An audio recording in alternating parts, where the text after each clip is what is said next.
Guillaume's not here this week, which means all bets are off. It's kind of a week off, you know? For him, yeah. For us, though, you know? Well, I have to edit the show. Yeah, this is true. Maybe for me. For you, yeah, a week off for you. What do you do? Yeah, I mean, I like to think I bring some unique insight to this show.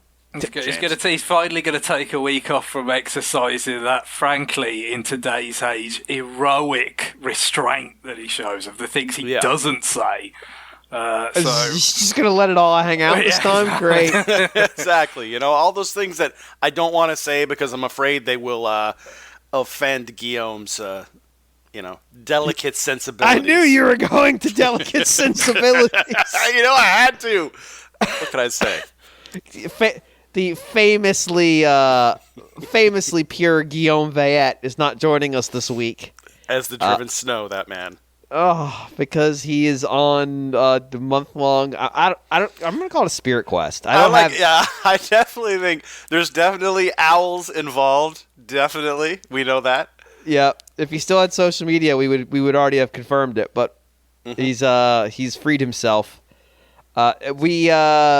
We'll see him in about a month, so you're stuck with us now. Yeah. John Lindemann's here. I am. He's apparently just going to let it all out now, so yep. You'll hear him talk 18 times instead of 14 this week. Guns are out of the holster. God, he's probably already used up half his quota for the episode. Yeah, that's it. I'm done. After this, somebody will start talking about Kirby, and you'll never hear from me again. What if we talk about skeletons? Yeah. So once John settles into his post-food coma and stops talking, it'll be a fine conversation between myself and Mr. Greg Leahy. Yeah, hoy, everyone. It is... I don't even think you introduced yourself. No, I didn't. You're right, I didn't. But especially because you're kind of back after a break because, it was your Sith Lord persona last week. It's true, yes. Darth Sidious was here last week. I am James Jones. I am nominally the host of this train wreck. And I definitely don't. So I said during the episode, I don't know if I could make the voice that I was making there naturally under normal circumstances. And I can confirm that I cannot. So I will not attempt it. Like, I'd have to slowly work my vocal range down. And it might take me an hour. And I still don't think I could get there. But multiple people whom I know personally have heard it and thought it sounded like I was dying, and it was irresponsible of me to have recorded the episode. So that's what we do for you.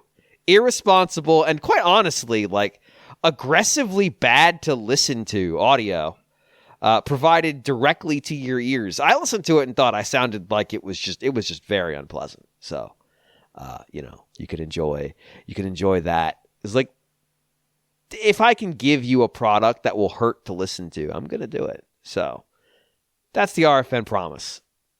Nothing good, everything bad. It's April 6th, which means a few things. One, we're in April, which is unbelievable. It also means that there is a terrifying thunderstorm outside, so this show might abruptly end.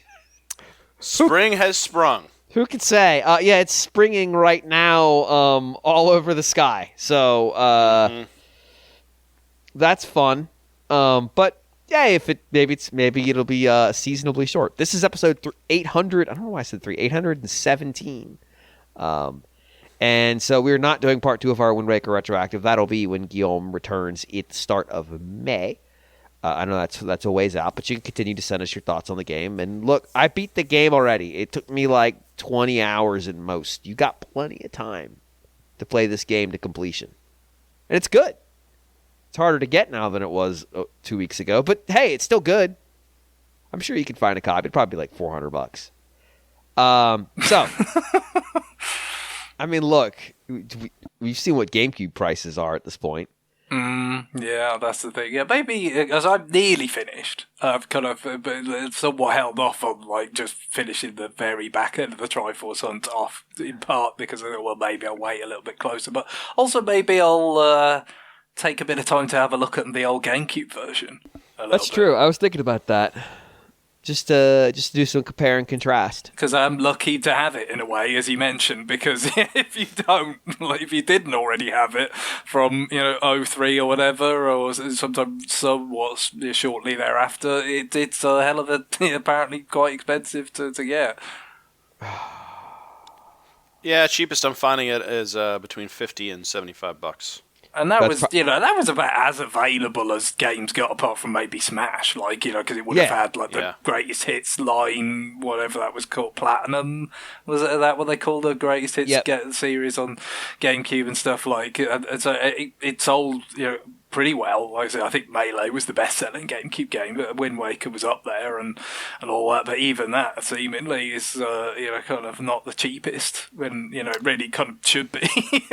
Almost as cheap. The limited edition with the Ganondorf figurine is goes between $450 and $1,300. Oh yeah, for the HD version. Yeah, I remember that figure. Seeing that. Which is not an amiibo. No, it was just a figure. Nintendo, why? So yeah, we will pick that up in a couple weeks. Well, in a couple weeks. We are going to start the show off this week though with some listener mail. So emails.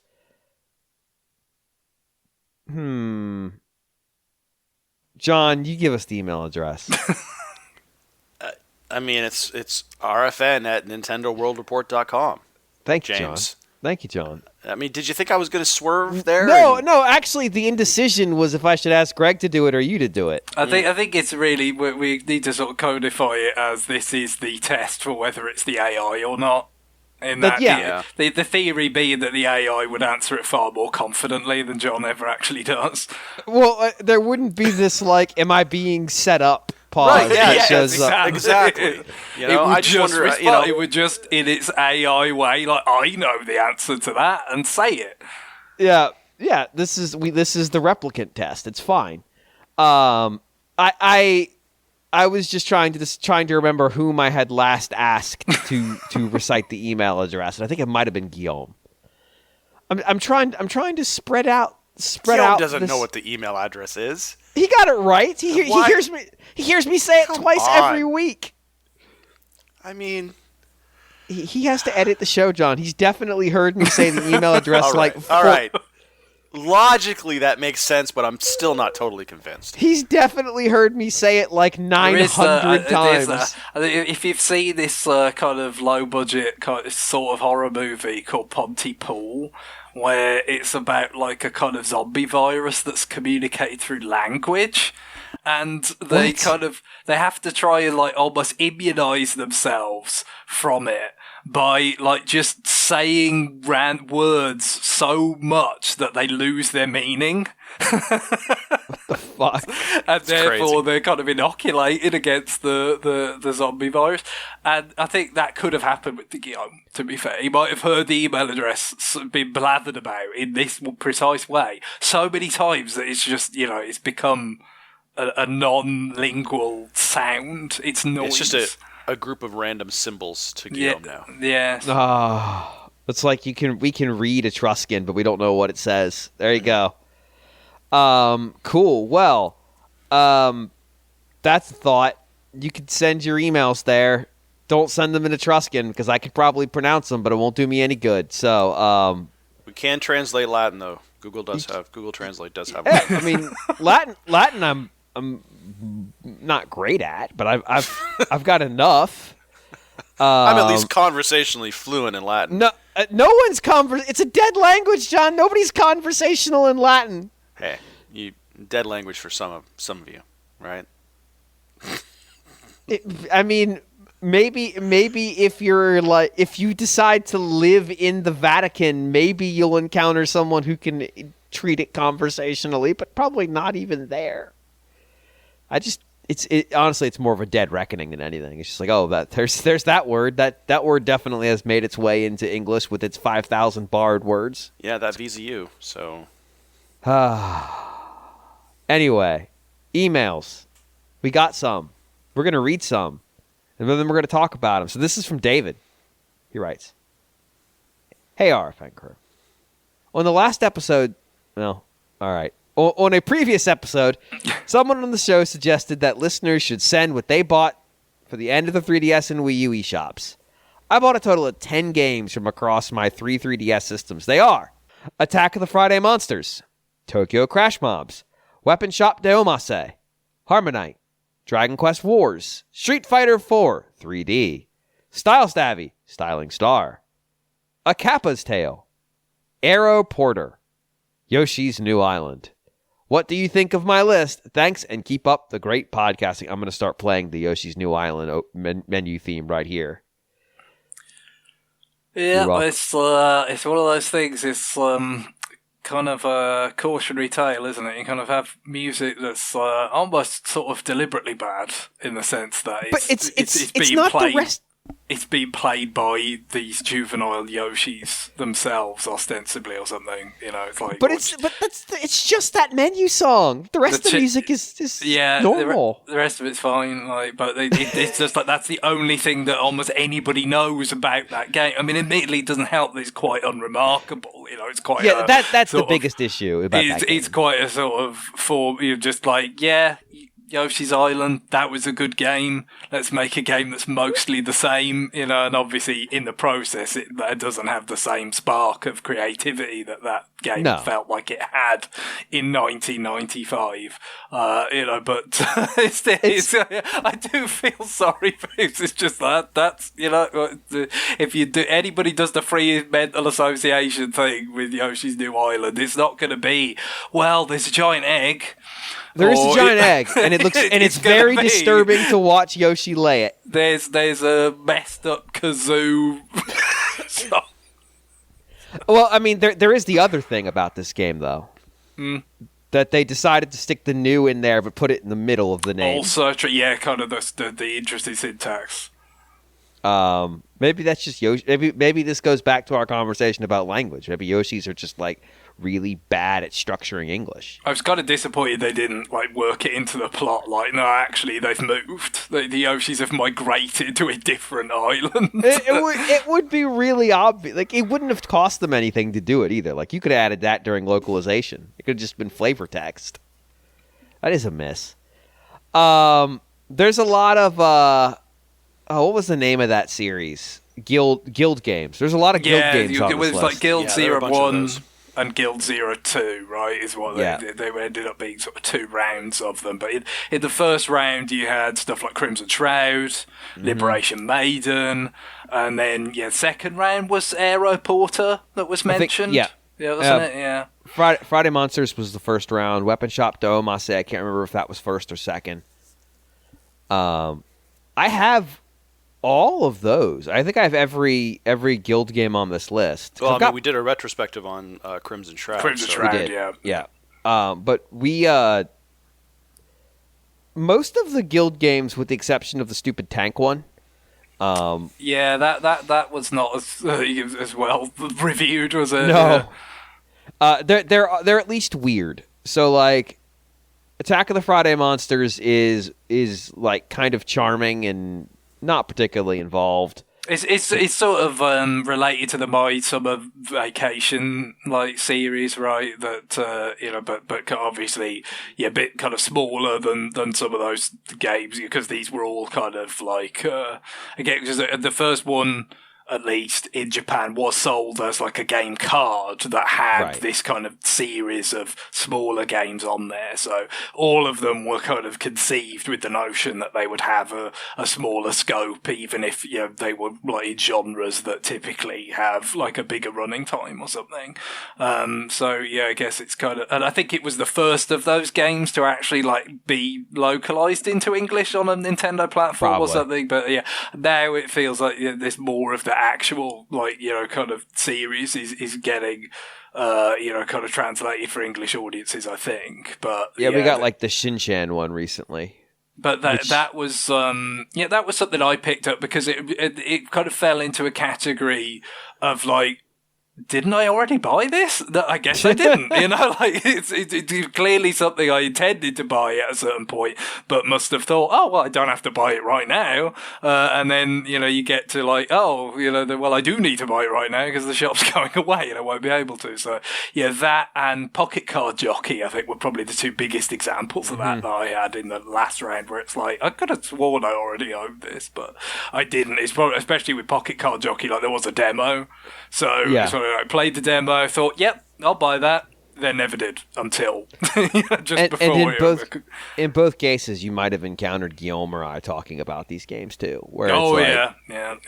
That they implant that false memory of, oh yeah, I played that. I've definitely had situations on this show where it's like, yeah, I've played that game, and it's like, no, actually, I heard one of y'all talk about it 3 times, and then 5 years passed.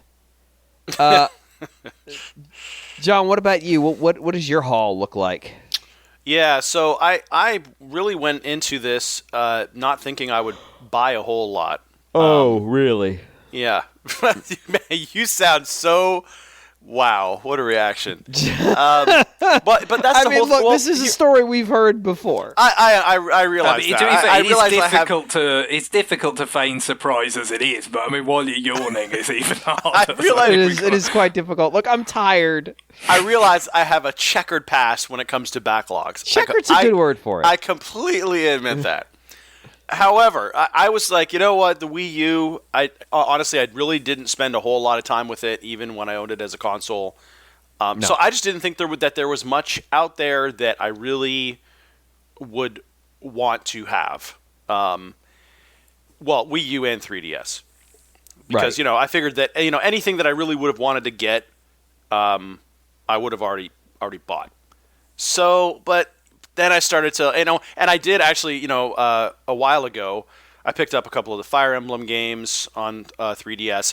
I picked up Pocket Card Jockey. So I had already kind of done some pre-buying when they first announced that it was going away. Yeah, going like warm-up calisthenics. Yeah, exactly. So,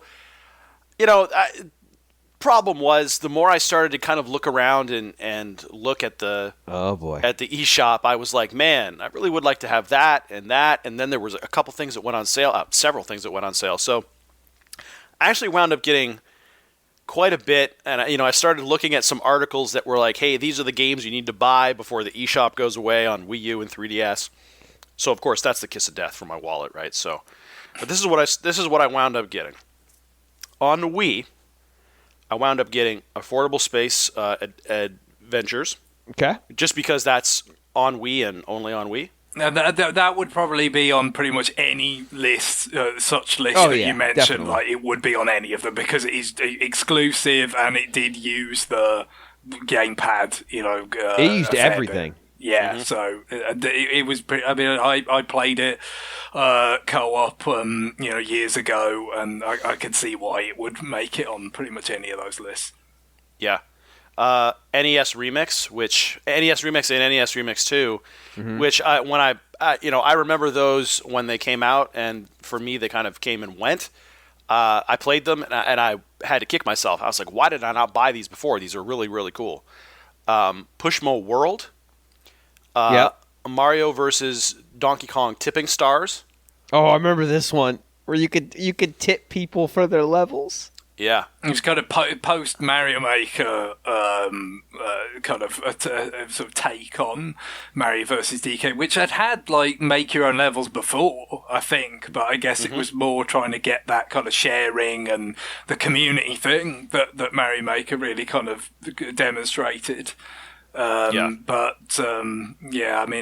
Maker did that very much despite like how moribund the Wii U was in a lot of ways, but just how kind of much the kind of concept resonated with people, and also the sharing and the Miiverse helped that was the one probably the most kind of shining moment for that whole ecosystem, that whole kind of network and sharing mechanism, the community was Mario Maker. So I think there were many Mario versus DK sort of related games, including like an Amiibo one that came at some point as well. I genuinely lose track because there's just so many. But that was sort of a recurring theme too with a lot of these games, where it really made me miss the Miiverse because there was a lot of Miiverse integration across a lot of these titles. Oh yeah, and you can still turn it on. Doesn't do anything anymore, but it's still there. It hasn't been patched out or anything like that with any of these games. So all the Miiverse, all of the the toggle switches are still there to turn it on. But and really, it's we've talked about this before, where I just wish that they would have carried the Miiverse stuff over to the Switch because it was one of the coolest things I thought between the Wii U and 3DS. I loved it. The only thing I could think of is that the cost of moderating it was so high they just said, "Screw it, we're out." Yeah, and I imagine it was one of these things where, especially that cost seemed probably quite disproportionate, with the user base that they had. Even with they did widen it out to 3DS, of course, as well. Right. But again, how many people actually kind of interacted with it on 3DS when it wasn't as kind of system level integrated from the jump? If you didn't have a new 3DS, it was bad. It was probably really slow, yeah. It was extremely slow. I don't think I ever particularly used it much on anything other than my new 3DS. But I only used it to take screenshots of Ace Attorney because you could do that on 3DS now with that functionality. So I took a lot of screenshots of Ace Attorney because I was basically, it turned out I kept picking it up right in time with the date of the game. So like I started playing it the Christmas Eve murder, and I'm like, oh god, because I was playing it on Christmas Eve, and then I picked it up again a few days later, and it was like the same. It was like, oh geez, this is weird. But yeah, that was really it. Like if I needed a screenshot for a review, like it might get used for that. But yeah, it just sucked to use. Yeah, and a couple of other things that I picked up here. Picked up Phantom Hourglass. Since I had Spirit Tracks already. I had the virtual console version of it right now. What I think is always pretty cool about these versions of these games is how they present you the entire view of the DS, which is pretty neat. It's very customizable, right? Like you got like all the different kind of configurations of like, okay, where do you want the lower screen relative to the top screen? Which one do you want as the bigger display and all that? Like I didn't end up getting too many of those because I just had so many of them as DS cards. It just didn't seem that worthwhile because they didn't go too deep on it. They had some, and it was cool that they did. But I guess if the Wii U had been more successful, you could have imagined them going further than they did. But I did get 3D Picross again. Because I had the card. Those. I had the card of that, but I thought, screw it, I'm gonna have this on Wii U as well, just because it was a little bit cheaper than the others, and I just thought it'd be kind of nice to have digitally rather than once I was kind of done with it as a game card. Like playing it a lot, it wasn't the kind of thing I was felt like sort of taking up a DS game card slot with anymore. Yeah, I was tempted to get all the Picross games, but I'm not really a Picross guy. To get them all would have ran me about $42, and I was just like, it's a lot of fucking Picross. It's a lot of Picross, and a lot of Picross I would probably never play. So I just said, forget it. Restraint. I do have some restraint. So Zelda Phantom Hourglass to go along with Spirit Tracks. It's almost weird that we never retroactived Phantom Hourglass. I know we did. Yeah. I know we did Spirit Tracks. Yeah. Which I know we actively chose that one over Phantom Hourglass. I think because it's kind of the lesser played of the two, right? That was the reason. Did not. We can only imagine it did not sell up to expectations because, especially like in Japan, it was well documented that it was a Nintendo game that was actually like doing the rounds for way under retail price pretty quickly.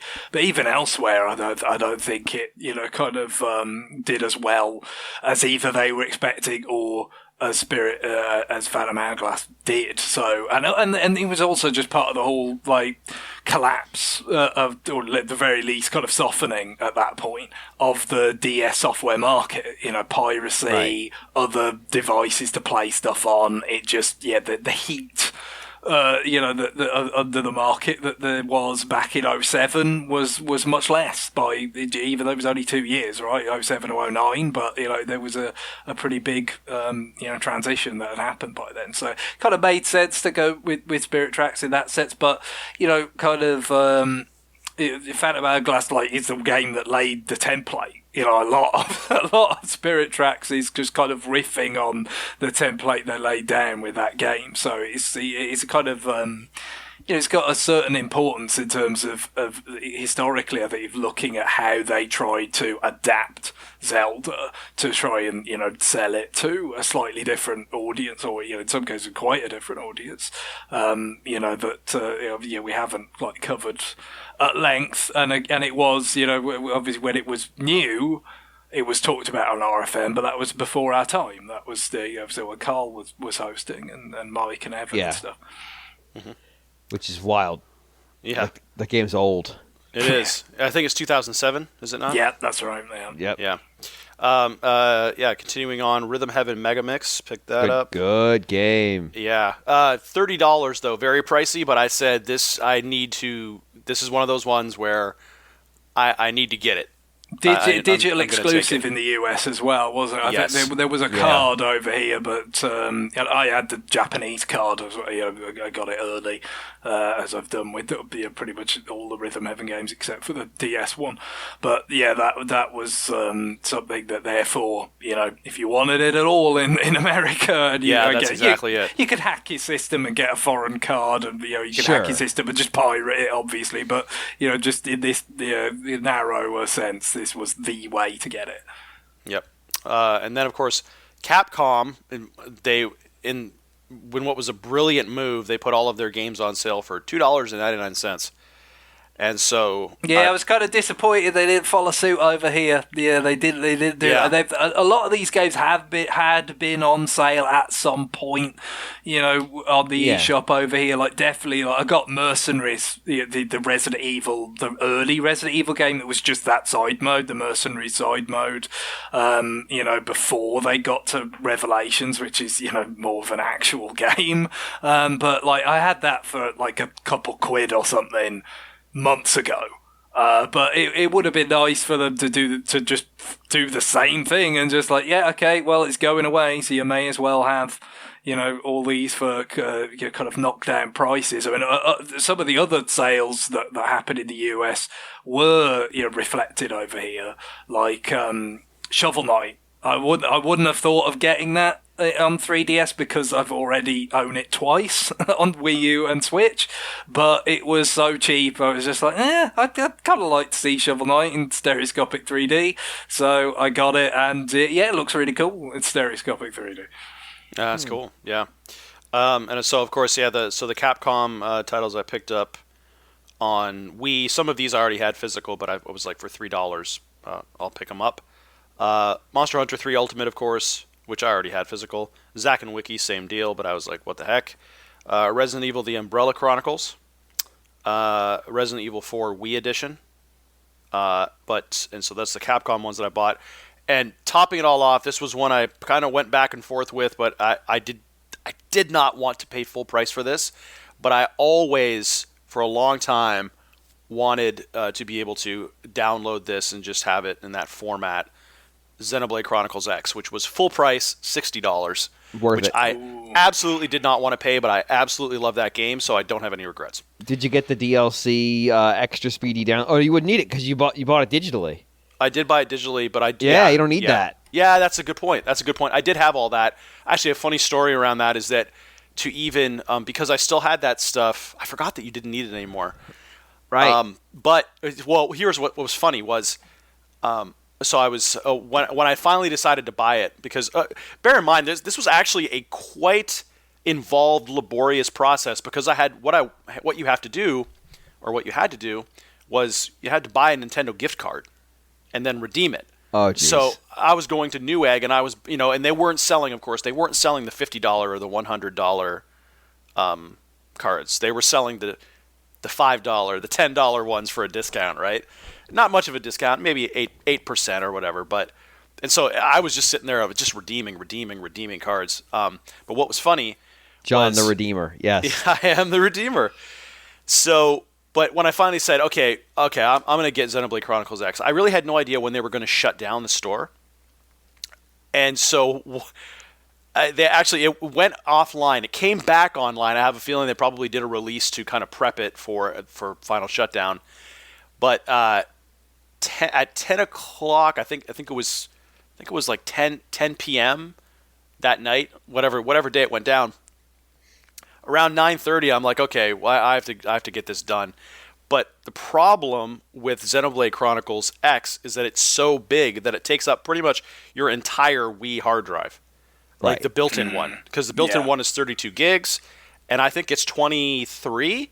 And there's not much more. There's not much more room. That is everything basically, because the OS takes up like once the OS, like that update they did really early on to the OS and everything. Like I think that basically left everybody with 20 odd gigs left at that point. So yeah, if just internal memory, then that's basically what you've got room for.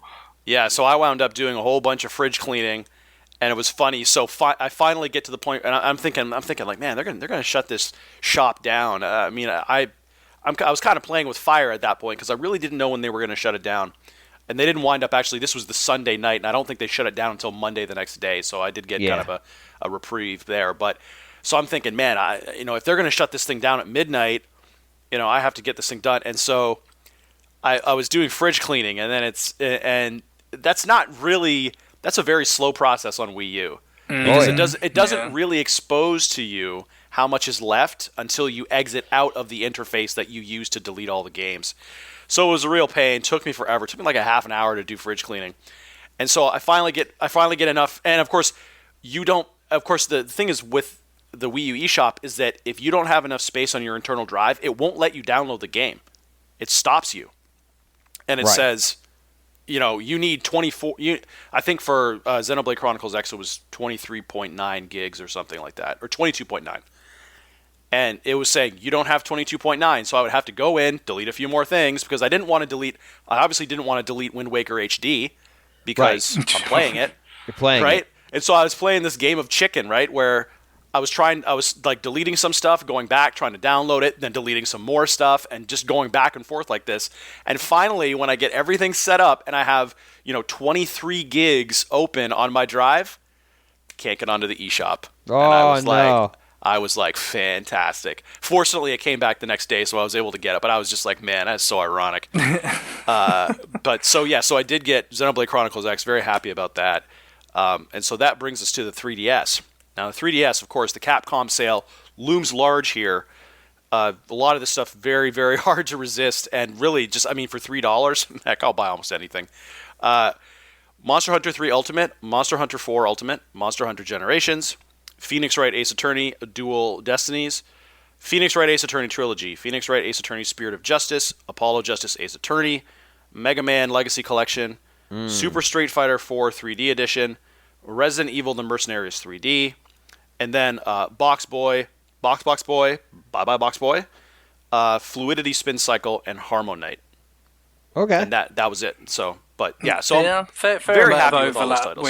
Fair amount of overlap with David's list there, really. And I guess the Capcom sale certainly playing a role in that. But some of the others. Harmonite was something I went back and forth on. I ended up not getting it because it just kind of felt like, well, I've had quite a bit of like rhythm stuff on the 3DS. I don't know whether I really need another one, but I thought about it because again that was another one that I played a demo of and stuff. I thought, this seems pretty good, and I might have already bought it, quite conceivably. But it was there was definitely a little bit of like in a lot of these cases, just with the stuff I did buy, I kind of conceded to myself to a fair degree. I'm just buying the option to play this, and that is an option that I may well not exercise either anytime soon or at all.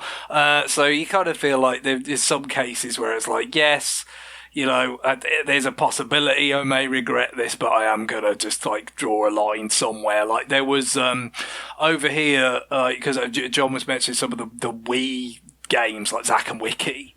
that you could buy on your Wii U eShop, just essentially like substituting for putting the disc in your Wii U, just buy it digitally. And like there was a couple of those that kind of was. And some of it is because the physical price is really high. So it kind of, makes it seem more desirable in that sense. Like you have the new Play Control Pikmin 2 digital version and Project Zero 2, as they call it here, the remake of the second Fatal Frame game. That was, I don't think it got released in America on Wii. Perhaps it was another one of those, when there was a number of things, famously that, Nintendo of Europe were more keen to bring over. And as a result of the legacy of that is, that was on the Wii U eShop. You could get that for about £18 or something, I think it was. So in both cases, I was like, yeah, well, this is a hell of a lot cheaper than if I ever wanted to get a physical version. But at the same time, it's kind of like, well, we've got Pikmin 4 coming in a few months.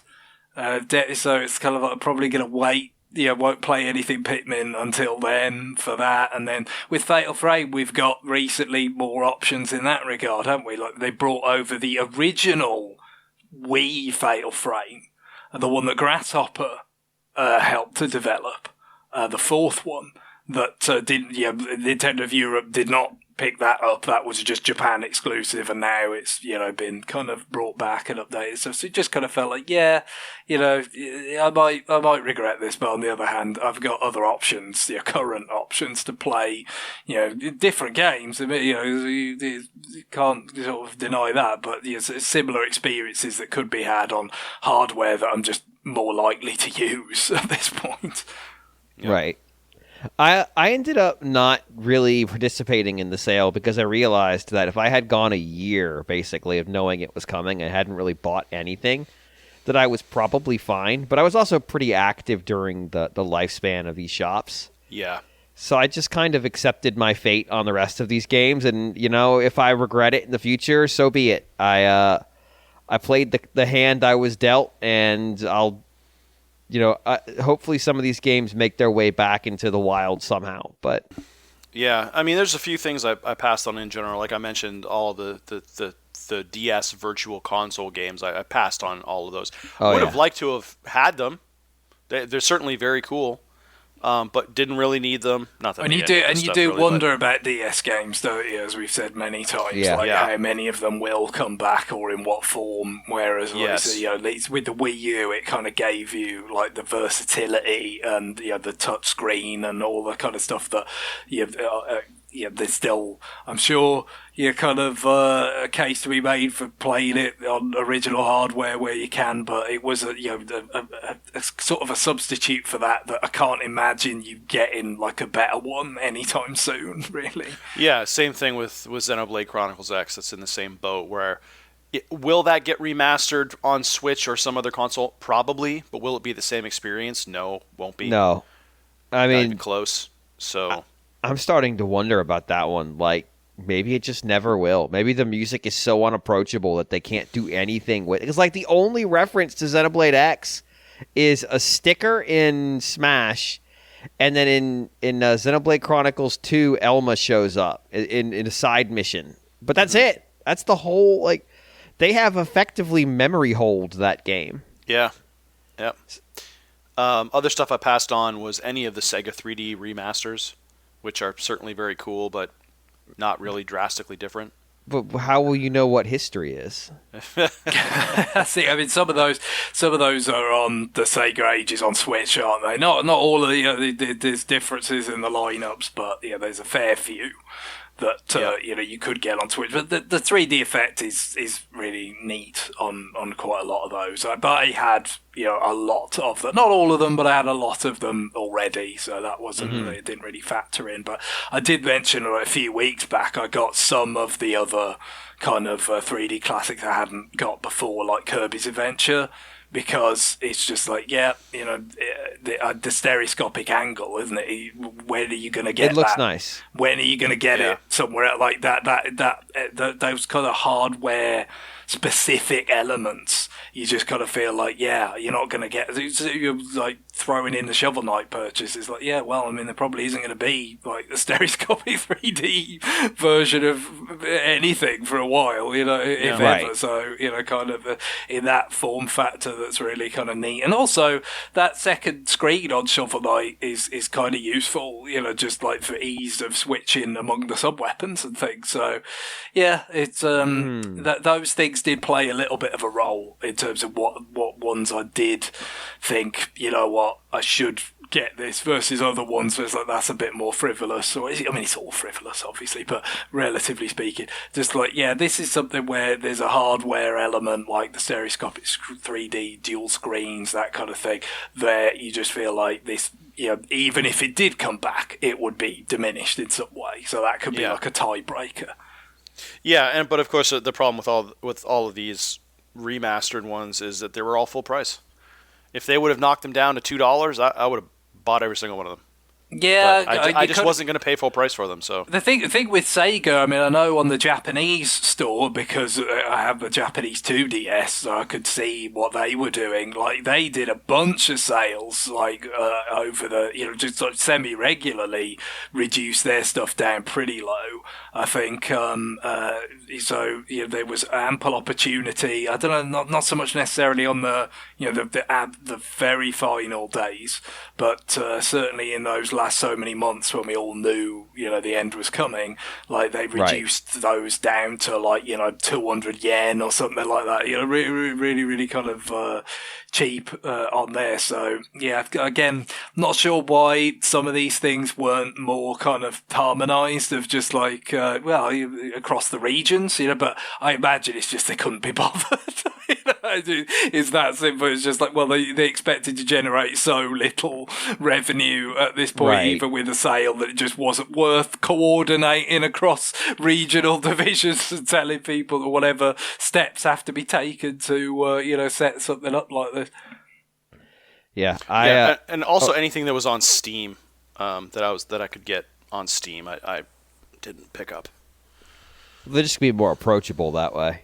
Yeah. More easy to look at while you ignore. Yes.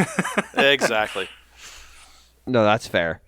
We didn't. I don't know that we gave a full accounting of David's list. This seems like a pretty solid list of kind of like, I don't want to use the word weird, but unique titles. Well, just the kind of things that you could imagine would have slipped through the net a bit. Like I already mentioned, for me, Attack of the Friday Monsters was something that was like, yep, I would have clearly at some point intended to buy this, but I didn't, so I had to do it then. And then the associated titles like Weapon Shop Duo Master, like we said, it was in the Guild series, Aeroporter, and then Street Fighter, we already talked about, the role the sale probably played in that one. It's got a bit of a sort of throwback to the early days of the system as well. That was something, that one of the things that Capcom did put on 3DS at that time, and it's sort of a reminder that we don't really have anything that current of Street Fighter on Switch. No, I mean, we have the collections, with Street Fighter, the various iterations of Street Fighter 2. The Street Fighter Alpha games and that Ultra Street Fighter 2 that they did at Switch launch, in a kind of similar capacity to Street Fighter 4 3D, early on for 3DS. But yeah, just considering obviously we're not that far away from like Street Fighter 6 now. We didn't even get like the final version of like kind of Ultra Street Fighter 4 or whatever they got to at the end, with the various iterations that went through. Yeah, just kind of funny, really, considering that seems like a pretty significant gap, what I mean? Like to have like at least something that feel like Street Fighter 4 is, quite old now, but at least, what I mean? Like the Street Fighters that are on Switch are like very solidly retro, entirely retro, whereas this at least would have been a bit more current, but no. So that's kind of a gap that for Nintendo hardware that Street Fighter 4 3D is still kind of filling. Dragon Quest Wars, now that was DSiWare, yes? Yeah, I think so. So yeah, I did nab a few DSiWare games that again kind of fell into that category of like, I almost could have sworn I would have already had this, but especially the ones made by Q Games, the Dylan Cuthbert development studio, that have helped to make stuff like Star Fox Command, Star Fox 64 3D with Nintendo. But before either of those, they actually were the developers of DigiDrive, the Bit Generations GBA cart that later became an art-style DSiWare games. But then they also did, and I already had that because I had the cartridge all the way back in 06 or whatever it was. I really liked DigiDrive. But they kind of did other, entirely sort of new DSiWare games as well. Like, I think it's, of course, because it was that time, they had to have different names everywhere. But, like, I think it was, like, in one place it was called Reflect Missile, and in another place it was called Trajectile, and then another one that was like Starship Defense or something. So yeah, I didn't actually have those, even though again I feel pretty confident at some point I was like, yeah, I should get that. But I finally did get around to purchasing those, and also the pinball game that the Metroid Prime pinball people made that was just like ancient Greece themed. I finally got that because I did really like Metroid Prime pinball, so I kind of felt like, yeah, that was something that I might still like. Some of these smaller, like score chase type games, I felt were things that, again, in terms of like purchasing the option to play it, more likely they would actually take it up, because it's not like the RPG stuff, which like, yeah, there was loads of Atlas games on sale numerous times in the run up to the shutdown, and I did avail myself of some of those, because it is very much, as John already mentioned, like, yeah, if it's £3 or so, when it's like potentially 60 hours of game or something. It's kind of hard to say no, especially when they're generally well regarded. But these score chasey type things are things I might actually play like a lot. Not like literally a lot, but I might kind of exhaust the fun there is to be had of them, because it's not something you have to pour tens and dozens of hours into to like see what it has to offer. I was tempted to get Metroid Prime Hunters. I was tempted, but I said, well, first off, it was full price, but also I was like, I'm There's never going to play nobody online that. to play with. I'm never going to play that, but it was one of those things I was tempted just to have it, but... It's a real time capsule thing, from this sort of like Metroid games, the Metroid Prime thing specifically, were just overflowing, and you could have this FPS spin-off that was like more of an FPS than Metroid Prime was, like quite a lot more. Yeah. Even though it was a DS game, so obviously there were limitations on like how kind of frantic the action could be. It was much more of a straight kind of action game than any of the mainline Prime games were. So yeah, I've still got the card somewhere, so that's how I could talk myself out of making purchases like that. But it would probably be there was an element of convenience with my Wii U for some of those things that kind of made it tempting. Although I guess that only goes up to the point where, if your Wii U is still surviving or whatever, because there's this whole thing of certain people's systems of just mysteriously kind of given up the ghost. And I think at one point there was a suggestion that the people suspected that it was due to inactivity with it, but now seemingly it seems more likely it's like, well, no, just different units had different like manufacturers of the NAND memory, and basically it's just a lottery, I guess. If you got the one that was manufactured by one company, it's more likely to already be kind of giving up the ghost. So that was another thing that kind of it helped me draw the line on being too kind of comprehensive or expansive with these things. We're actually going to go ahead and move on to our next email, and I'll put it in the chat real quick. This is from GX. John, would you read this email? Sure. GX writes, "Dear Toy History Buffs, I, like many, am looking forward to fusing a nail with a board to chase off sky robots this May. But the slow realization that Link's new ability, the Ultra Hand, Gunpei Yokoi's 1966 extendable grabber toy, was so named because it lets Link grab things from far away, caused me pause. Why isn't Nintendo drawing more inspiration from their pre-video game days? Sure, we have WarioWare, Mario Land 2, and Smash Brothers. But what other games are in need of a true retro Nintendo history lesson? I have provided a link to what may or may not be a comprehensive list of Nintendo's early toys, arcade games, and pre-Famicom consoles for reference. It's pretty good. Peace. GX. Yeah. So we need to take one of Nintendo's weird toys from their toy making day and apply it to a game. I think that the thing that caught my eye of this list in terms of, because again, as was alluded to there, like WarioWare and Tomodachi Life as well, actually, and Smash Brothers, like they've tended to have these kind of allusions to some of these kind of pre-video game products that Nintendo made. And there was, of course, the WiiWare game Grill Off with Ultra Hand that GX referenced in the subject line that you didn't hear in that, which was Grill Off with Tears of the Kingdom. Right. You know what I think is crazy, just looking at this list of non-electronic toys. In 1965, they released the Picture Cutter, which is players are given special scissors. But then they released an electric version of the Picture Cutter called the New Picture Cutter. Yes. The new thing. They've been doing this for a long time. Yeah. No, the one that caught my eye in terms of I'd not heard it referenced as a pre-video game thing amongst all those, kind of references that have been made in mostly, kind of games that can trace their lineage back to Gunpei Yokoi in some fashion, was the Mac Rider thing.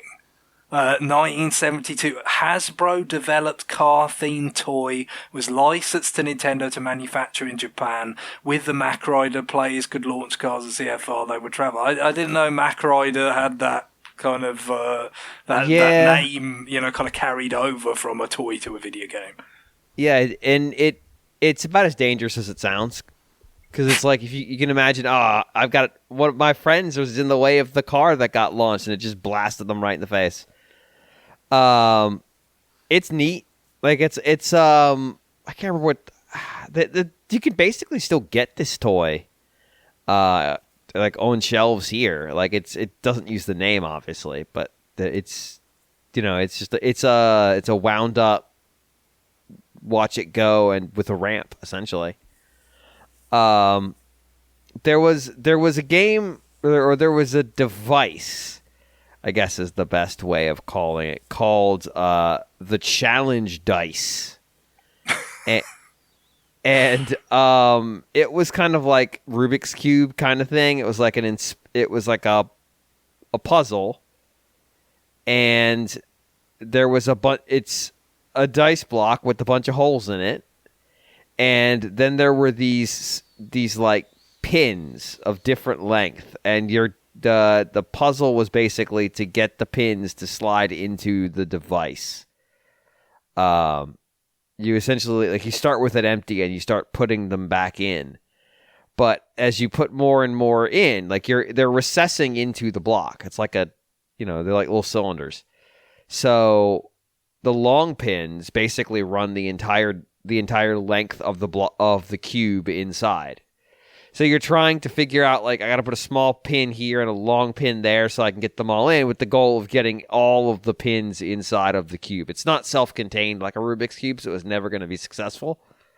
But I much like Ultra Hand in Tears of the Kingdom is not literally Ultra Hand.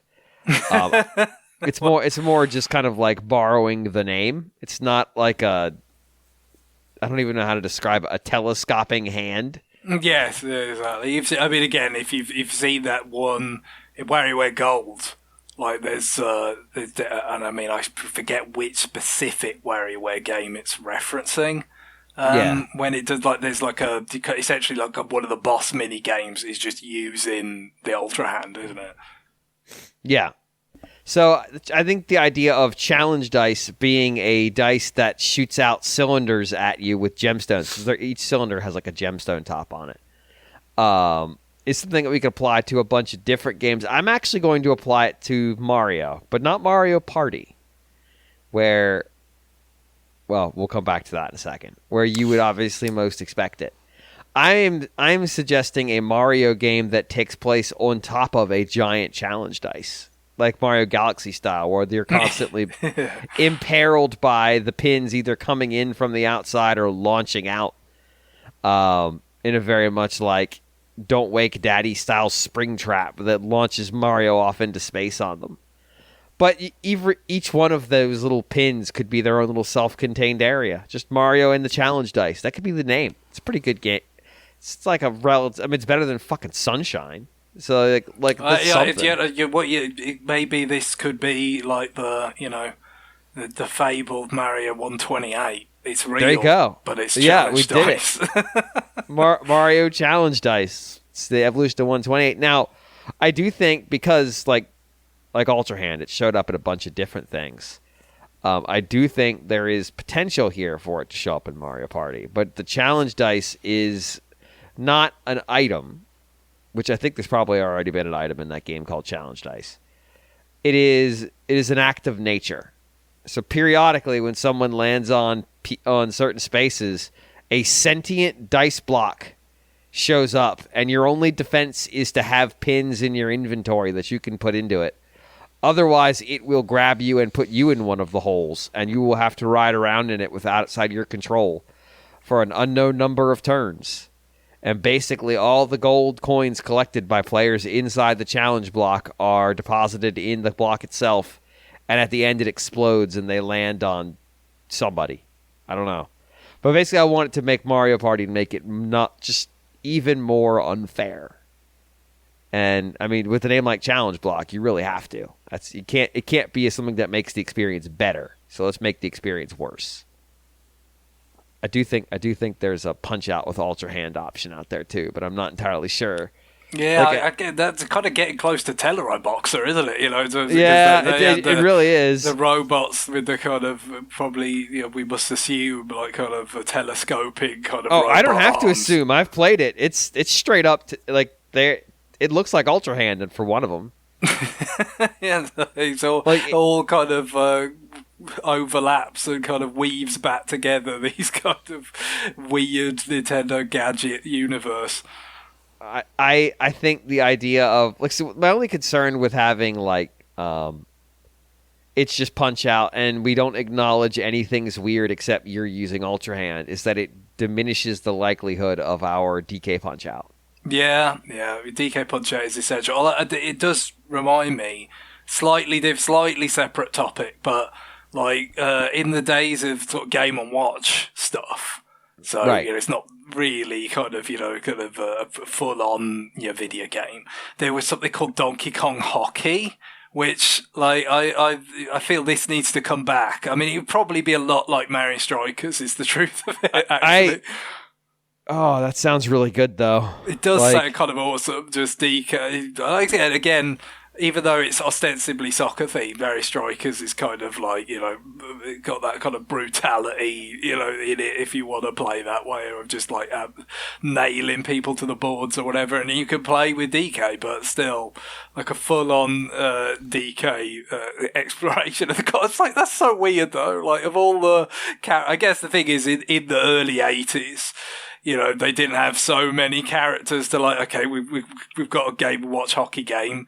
Shall we put a character on it? Well, it's either going to be Mario or Donkey Kong. That was basically it, wasn't it? They didn't have this multiverse. No, they didn't have the stable of properties and characters to attach to. I mean, why not Link's hockey training? Let's just It's, I mean, the crossbow training was a thing that happened. So, I mean, who among us could really rule it out? There was the Ella Conga, which I don't know if it's on this list or not. Yeah, I've heard about the Ella Conga before. I love that there's just very matter-of-fact reference to it, which is just an unsuccessful electric drum set developed by Gunpei Yokoi. Yeah, as opposed to Donkey Konga. So that is the reference here. But the Ella Conga had a device that you could buy, a secondary device, that was like a player piano, but for an electric Congo drum. Yeah. Which sounds like the dumbest product in the world, until you realize that you can now get, in my version, the new Donkey Konga with autoplay. But more importantly, you can get the new Donkey Kong Jungle Beat with autoplay. It's a device. Yeah, it's the Super Guide, basically, in device form. You just stick it on the Ella Conga, the new Elaconga, because they're all new, and you just watch it play Donkey Kong Jungle Beat, and you just get to sit back and enjoy the visuals. I think there's a brand synergy here that can be unbeaten in the industry. I don't know. There's like I guess like I mean another one that came back in WarioWare as a boss mini game was the Ultra Machine, the baseball kind of pitching device. But like I'm guessing like there's probably you feel like there might be an element of that in Rusty. It features prominently in Rusty. Yeah, and that was what I couldn't really get, basically, because it didn't come out in Europe. And obviously I do have access to the Japanese store, or did, when it was open.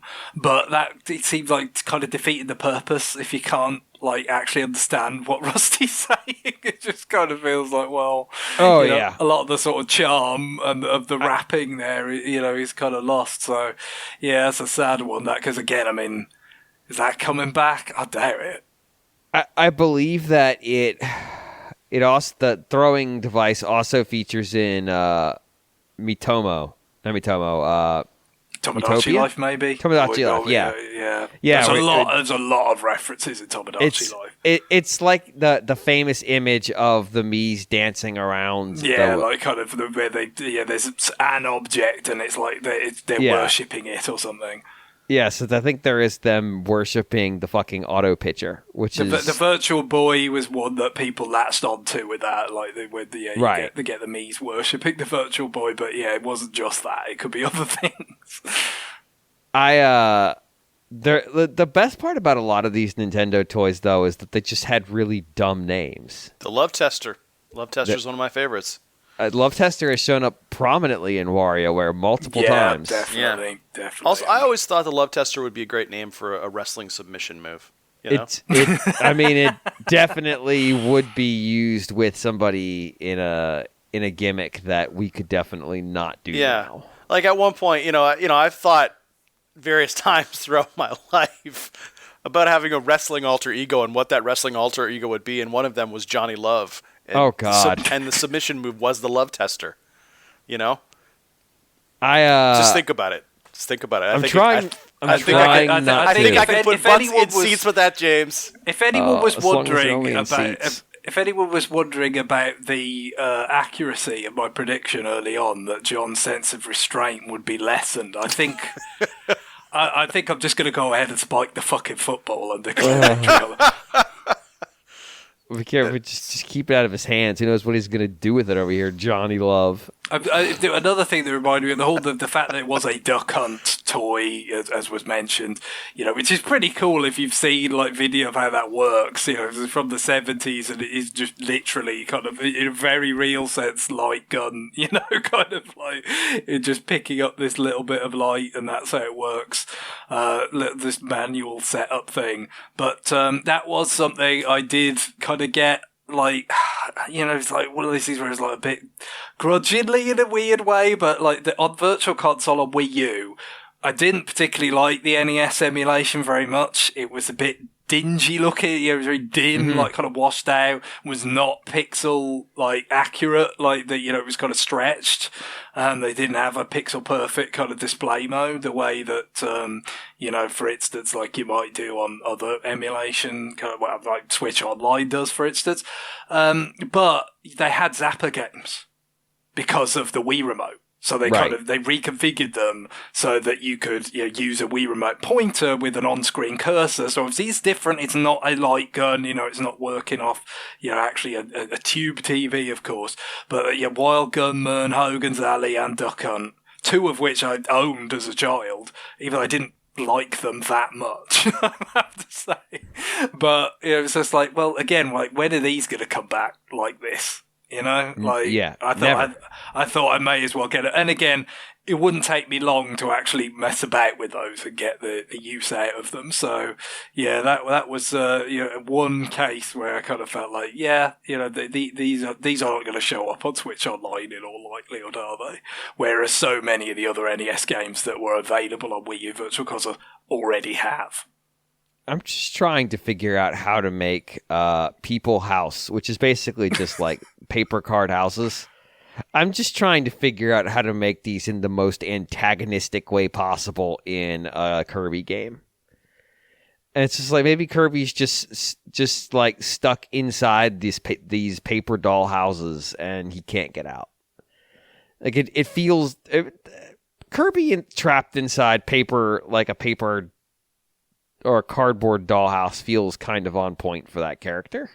Well, I mean, he's so kind of versatile. He's been in so many different. It's kind of a riff on the Epic Yarn thing, isn't it? Because like in that, he's like trapped in a sock or something, right? Isn't he? Like so, he's sort of been shrunk down into this. He's very small, even smaller than usual, in a sock. But there's a whole world in the sock. But like, a dollhouse, a paper house, like it's pretty much the same thing. Yeah, I think like I just like that it's so nice and cheery looking from these ads in the 70s, and I want it to be antagonistic and evil. So, this will be like the start of like Nightmare on Elm Street 3, where she's building like a paper mache house and then she's having nightmares about Freddy killing her in the house or whatever. The Patricia Arquette, I think this is a young Patricia Arquette. Yeah, Kirby, the problem is Kirby would not be scared of Freddy, would he? He'd just inhale him, take his glove power and then kill him. Like, I'd do that.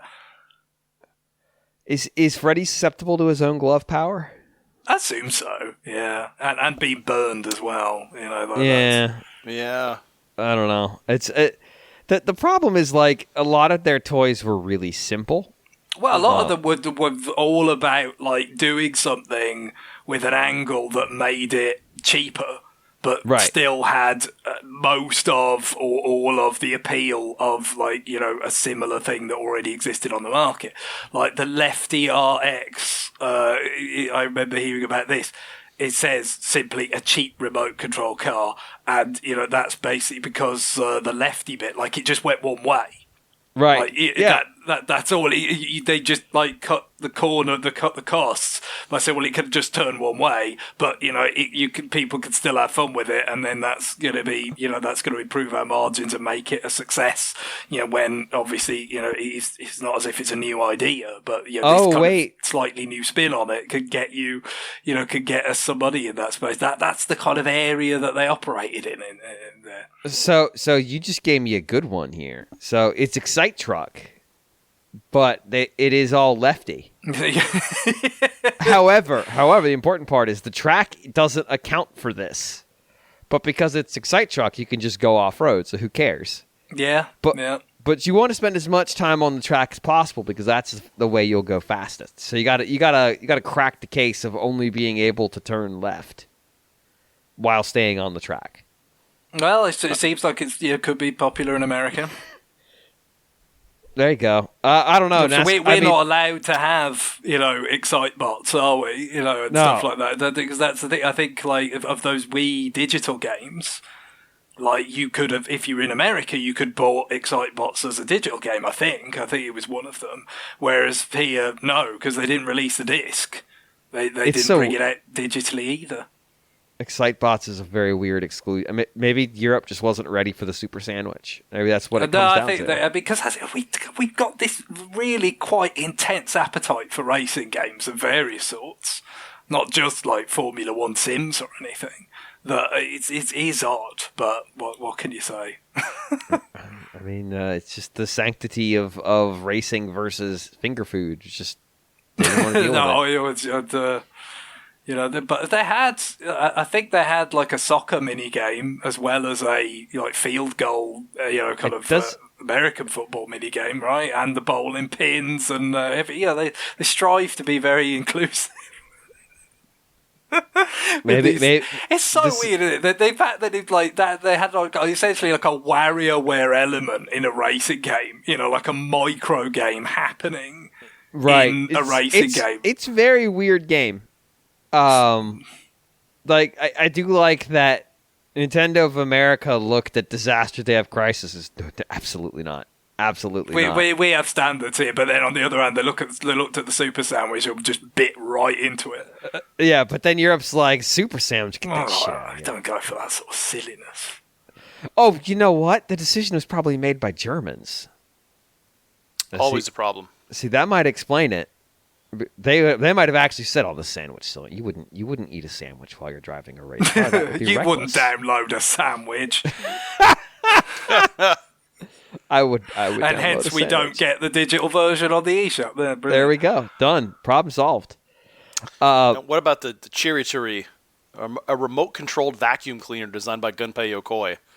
Was Gunpei dust catcher. Yokoi a lunatic? He was kind of a lunatic, but I feel Well, like it's just like I don't know how much of a lunatic he was. And again, this is purely me like just collating things and manufacturing them in my own head from everything I've ever heard. But I just imagine like Yamauchi just like giving him unrealistic demand. Just like, look, you need to come up with the next big thing.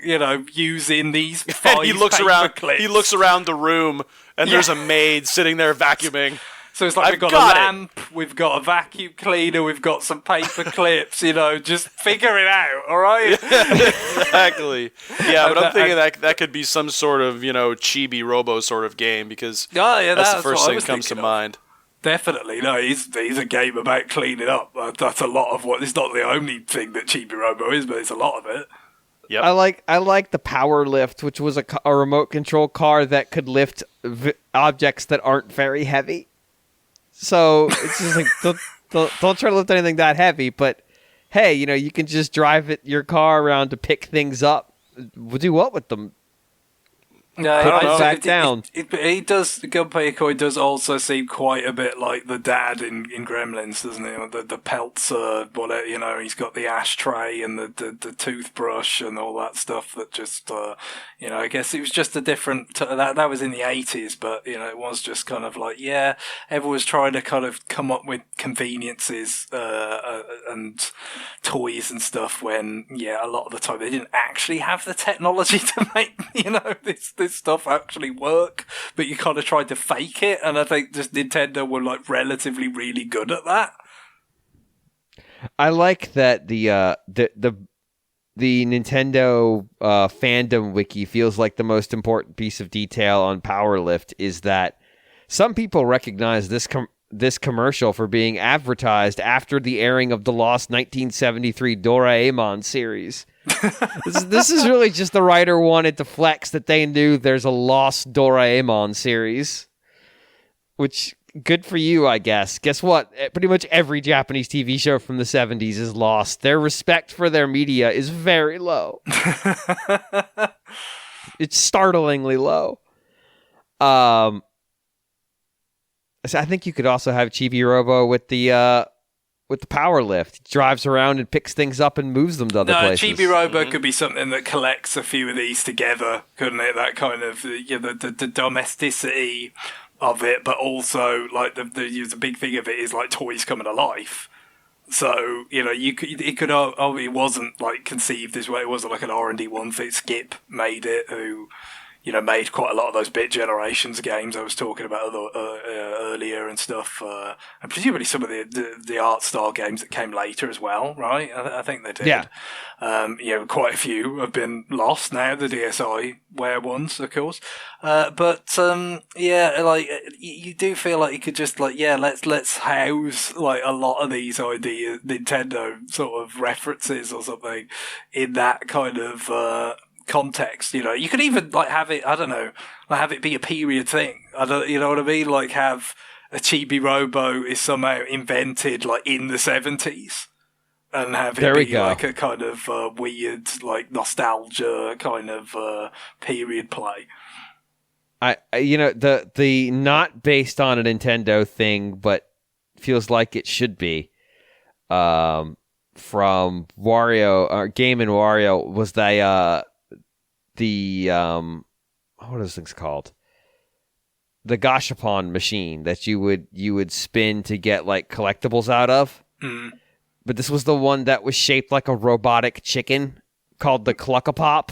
Yes. It has a very like manic Nintendo toy era thing where it's like, oh, it's a chicken. What's it do? It lays robotic eggs. Okay. How's it powered? Key turns. Great. Sounds awesome.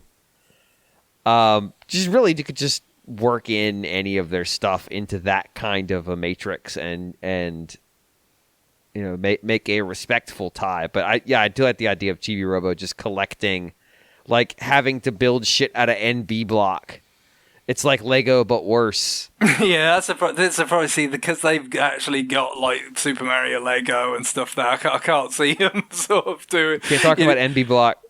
Yeah, I can't see him actually go. I mean, it has been referenced. It's referenced in Super Mario Land 2, isn't it? Like, there's that whole like area that's like made out of it, which is like pretty funny. But and I think it's referenced elsewhere. So, but yeah, it kind of feels like these days if they were doing like some sort of building block type of game. First of all, like the Minecraft and all that kind of stuff, and the Dragon Quest builders, and the Lego already tried to do that, right? What was it called? Lego Worlds? Or I really could be like, yeah, I know what you're talking about. Their Toys to Life product. I could be way off base with that because there's so many Lego products. So I don't keep Dimensions. Up with them. Lego Dimensions. That's it. Dimensions. There you go. Yep. So like that's the thing. It's been done. I don't know that they've got. They'd probably be more likely to partner with Lego or something than like go. Oh yeah, we did a Lego-y thing once, and let's imagine if they just back. released an NB block kit just in the middle of the Lego deal, just to absolutely disrupt international relations. It would be perfect. Like they should absolutely just do that. Start releasing their own bootlegs. Nintendo should bootleg themselves is what I am suggesting. It's bold. It's a bold strategy. Victimless crime. They sued everybody, all the other pirates out of existence. So now they got to pirate themselves. Now they got to pirate themselves and probably sue themselves. Just to keep the lawyers entertained. It's another thing that kind of amused me in terms of stuff that they did come back to in some way or another is the magic tricks, Mr. Magician, because those right. DSi where. Well, there was a game card, right, like of magic tricks, and then there was disassembled it into smaller, narrower collections on DSiWare as well. So, especially the that DS era where it's kind of like we're pushing the boundaries of what kind of we thought in the past were, kind of viable commercial products in the dedicated video game space. They went back to quite a lot of these things. God. It's that those magician things, like, hey, it turns out that having an electronic device that does, quote, magic is not very impressive. Who could have guessed? Because you could make it do anything because it's a screen with a computer behind it. Card tricks aren't as impressive on a screen, is what I am suggesting. Yeah. Any others? No, I think that covers it. All right, we're going to take a break. We come back. We're going to do maybe another question or two, maybe some new business. We'll figure it out on the other side. So stay tuned.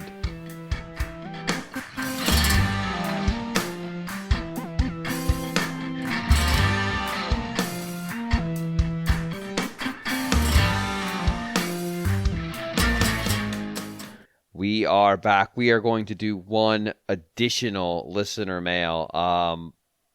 Who read the last one?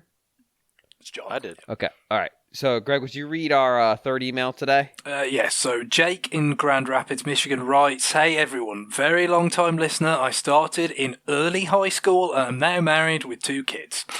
I am writing to ask about any macro challenges in video games that you have set out for yourself. For example, as part of Mario's 35th anniversary a few years back, I played through every mainline Mario game over the course of a year. It was great fun overall, and setting the larger goal of playing every game allowed me to play smaller and less relevant games, Super Mario Land 2, for example, as you recently discussed, that I wouldn't typically devote the time to go back to. I'm currently considering doing a similar marathon of all the Zelda games before Tears of the Kingdom. Have you ever set a larger goal of completing all games in a series or a sub-series, and how did that go for you? Thanks for all the time you devote to the podcast. It's been great to always have Nintendo fans to listen to, especially during the desolate years of the Wii U." Mm-hmm. Yeah. I'm debating. I'm considering doing this with Final Fantasy. Especially with the Pixel remasters coming up. Yeah. Well, Final Fantasy is funny though because, and this sort of, this kind of ties into. Actually, there's always context to this, right? So I recently got an HDMI switch, which means that. Well, because obviously I have a whole bunch of consoles, and so really I needed something to handle my PlayStation 3, my Wii U, my Switch, and my Steam Deck. Jesus, like on top of my PlayStation 5, on top of the other Xbox stuff. Series X, on top of everything else I have. I'm not a role model, but my point is this got me playing on my PlayStation 3, and nothing in particular, but just kind of going through, like, you want to talk about something that's a time capsule. My PlayStation 3 is a time capsule because it's the big boy. It's the fat boy with the PlayStation 2 inside of it. And then the the Spider-Man font and all that good stuff. Yes. Yeah. That thing is a time capsule in more ways than one, but it still has all my downloaded games on it. So it's funny. And so I was like, you know what? Like, it'd be pretty cool to kind of just play through all these Final Fantasy games but they're scattered all over the place. So that's why I'm sort of looking at the Pixel remasters maybe a venue for this, because it starts off with Final Fantasy Origins, which has, I think, Final Fantasy 1 and 2 or maybe 3, I can't quite remember. But then there's, Final Fantasy, I think Final Fantasy 3 is a standalone. Same thing with Final Fantasy 4, although I think Final Fantasy 4 and 5 I think are on Vita, if I remember correctly. Well, so you can play through all of them. There was that complete collection with Final Fantasy 4 that on PSP or Vita that kind of had the after years and stuff bundled in. Yeah. Yep. And so and then Final Fantasy 6. Final Fantasy 6 comes back onto PlayStation 3, and then of course Final Fantasy 7 and 8 and everything. They're everywhere. But that's so true. I'm considering doing that. It's a big kind of, the Pixel remasters coming to Switch. It kind of fills it in a lot, doesn't it? Because we've already, we've had 7, 8, 9, 10, and 12 on Switch, for a while, and we haven't seen, like Guillaume's mentioned before, because we played through Final Fantasy 13 on Xbox back compat or whatever. It's kind of, in a way that's a bit of a gap. And then of course, Final Fantasy 11 was an MMO, but they kind of gets us everything leading up to Final Fantasy 7. Of course, for me, Final Fantasy 5 is the one I'm interested in, because that's the Super Nintendo, Super Famicom. Because it wasn't localized originally.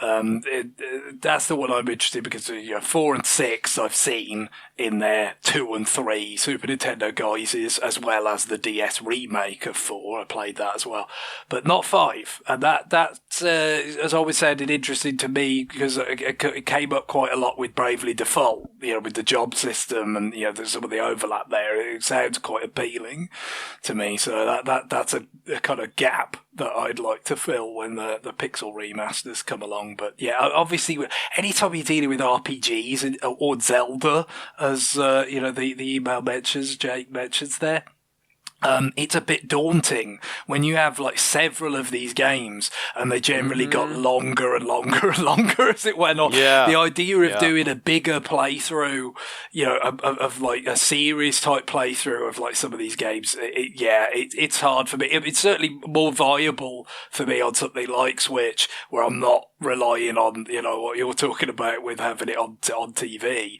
and juggling all the inputs for it. Portability is a big help in that, but it does still seem like a very, very big commitment. But I guess playing Wind Waker in the run up to the Tears of the Kingdom here with the retroactive, I feel like it showed what the appeal or the sort of value there could be in this exercise that Jake's talking about. Because I definitely kind of ended up, not necessarily for the very first time, but it just sort of bringing back some of the kind of connections and things between Wind Waker and Breath of the Wild, more vividly when you actually play Wind Waker, after Breath of the Wild, which, I hadn't before. Obviously I played it a fair few times, but not since 2017. And, just some of the things they've kind of come back to, some of the story stuff.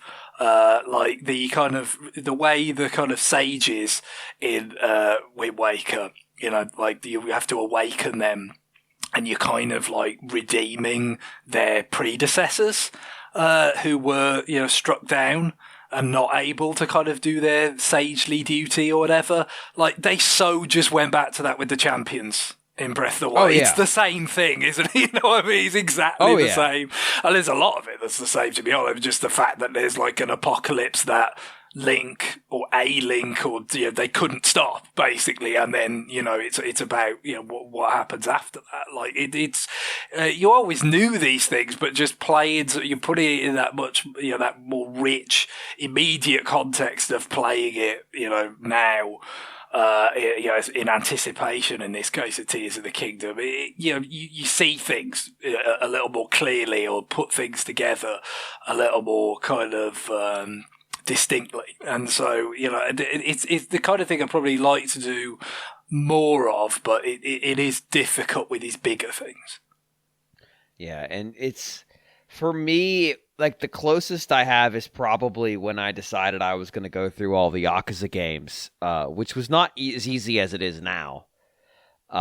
Playing 5 at one point was really hard, and so I ended up playing it on PlayStation Now, of all things.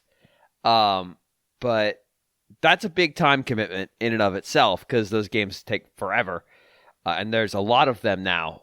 There are, if you're just talking mainline series, I think there's 9.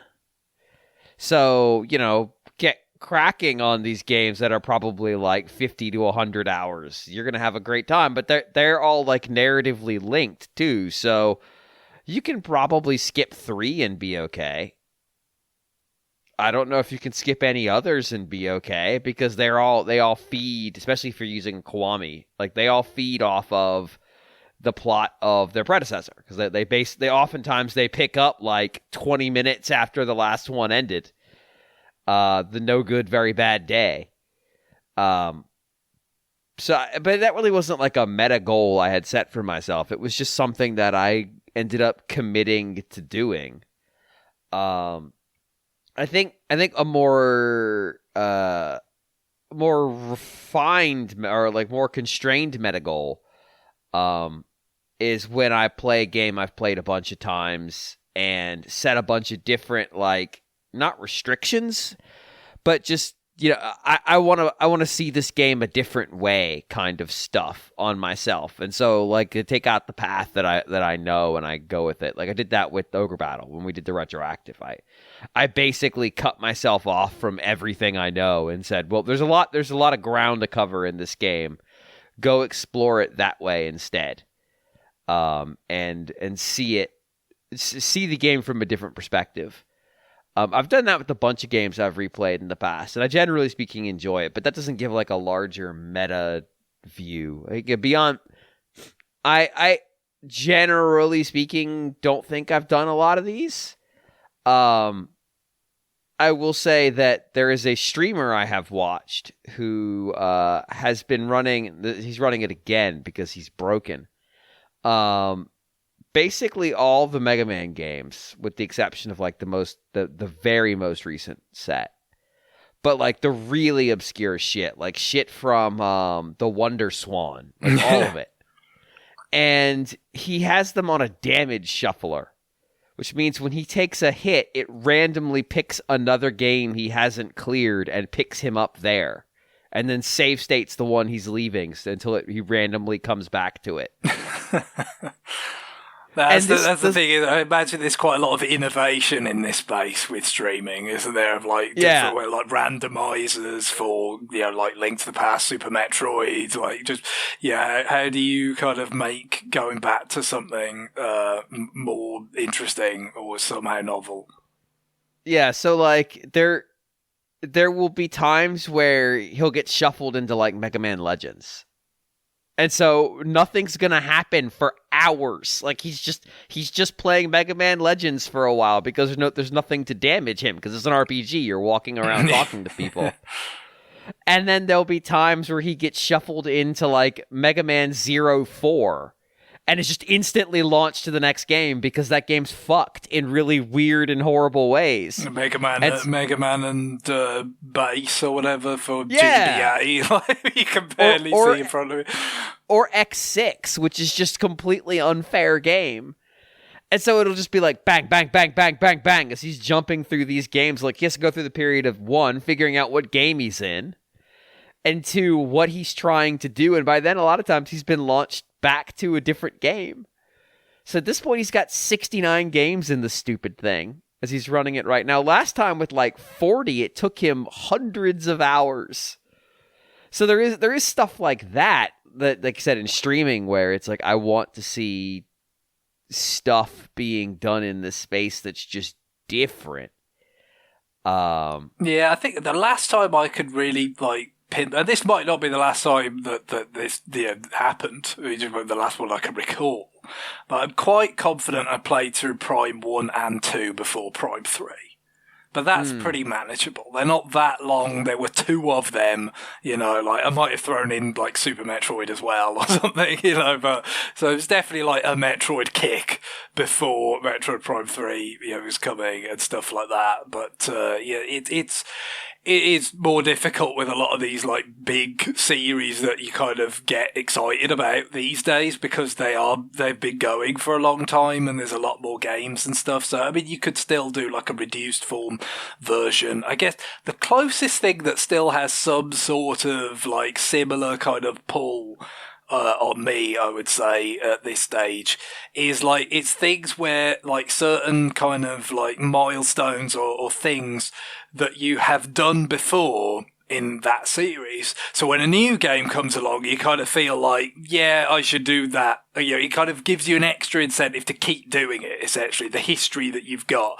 So for me, definitely back on Metroids that have hard difficulties.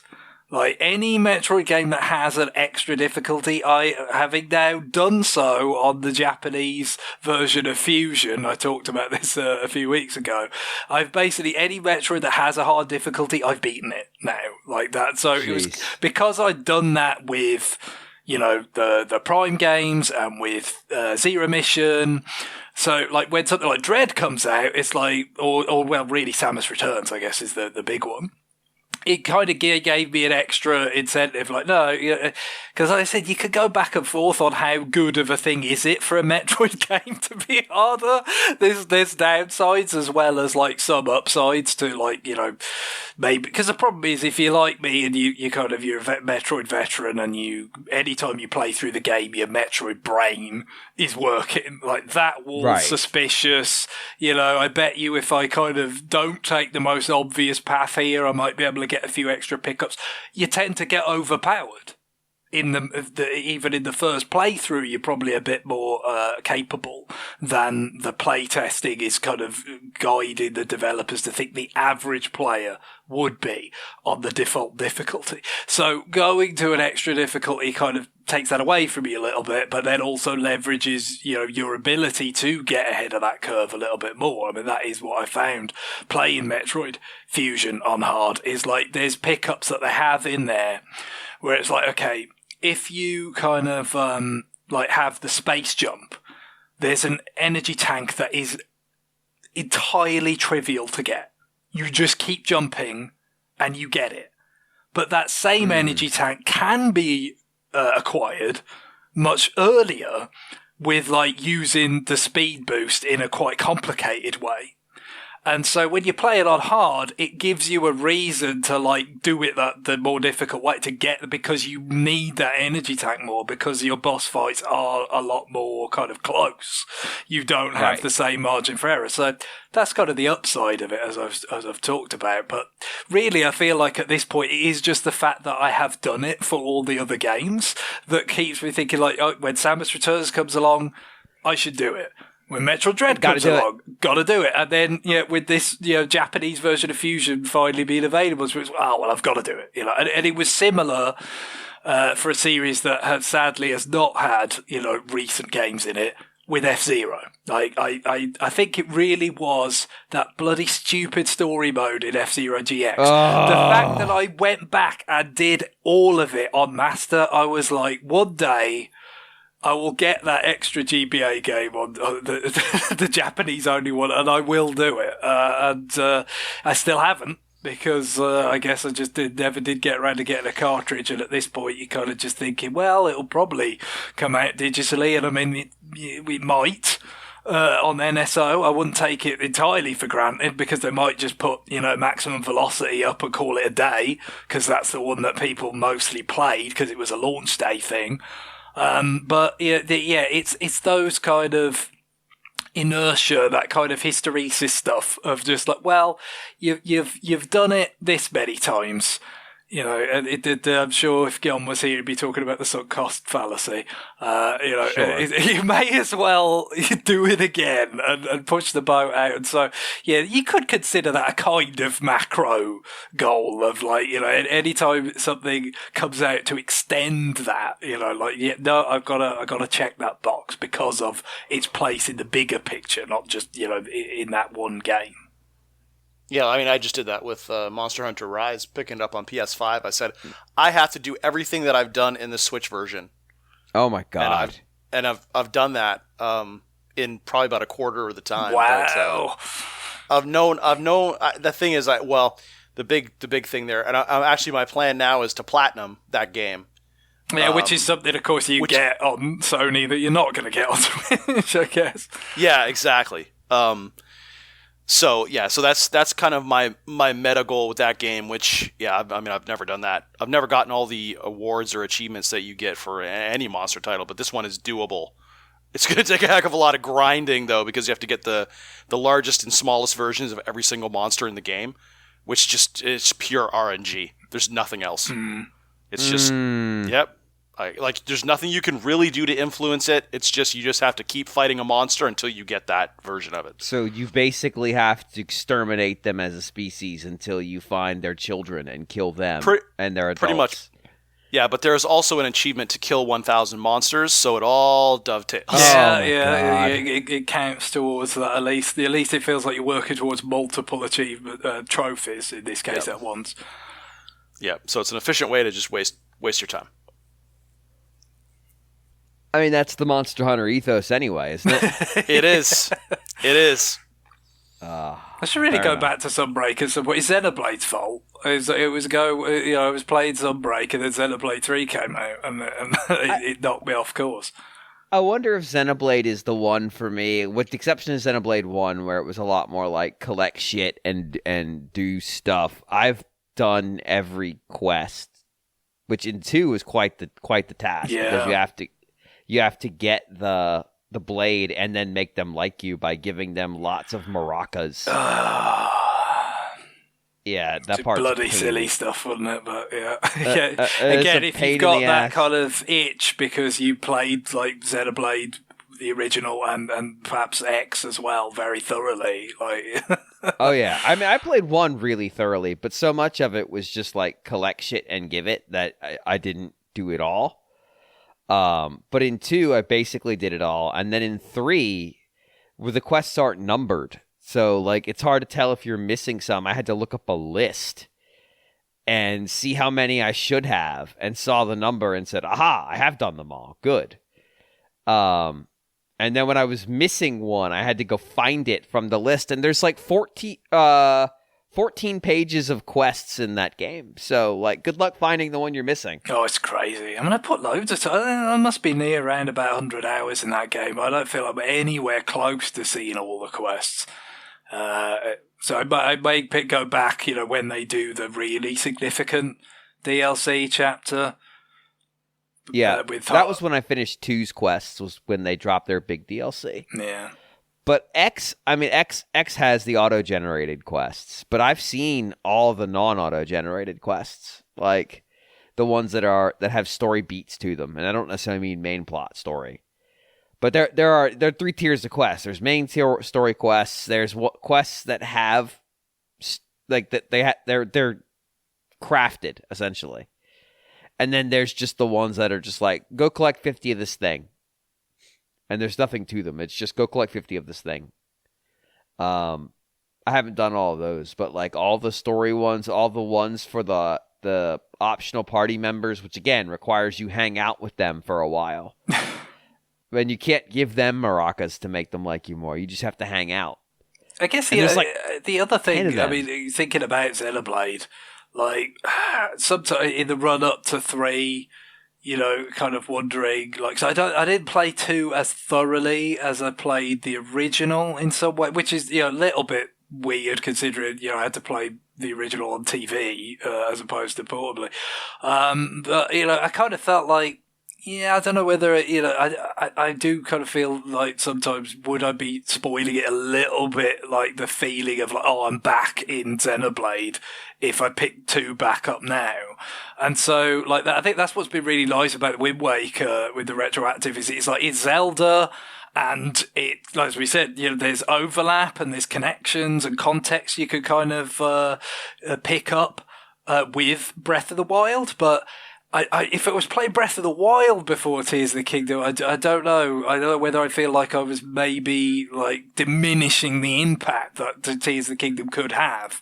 You know, because I've not touched it much since, well, probably at least 2018.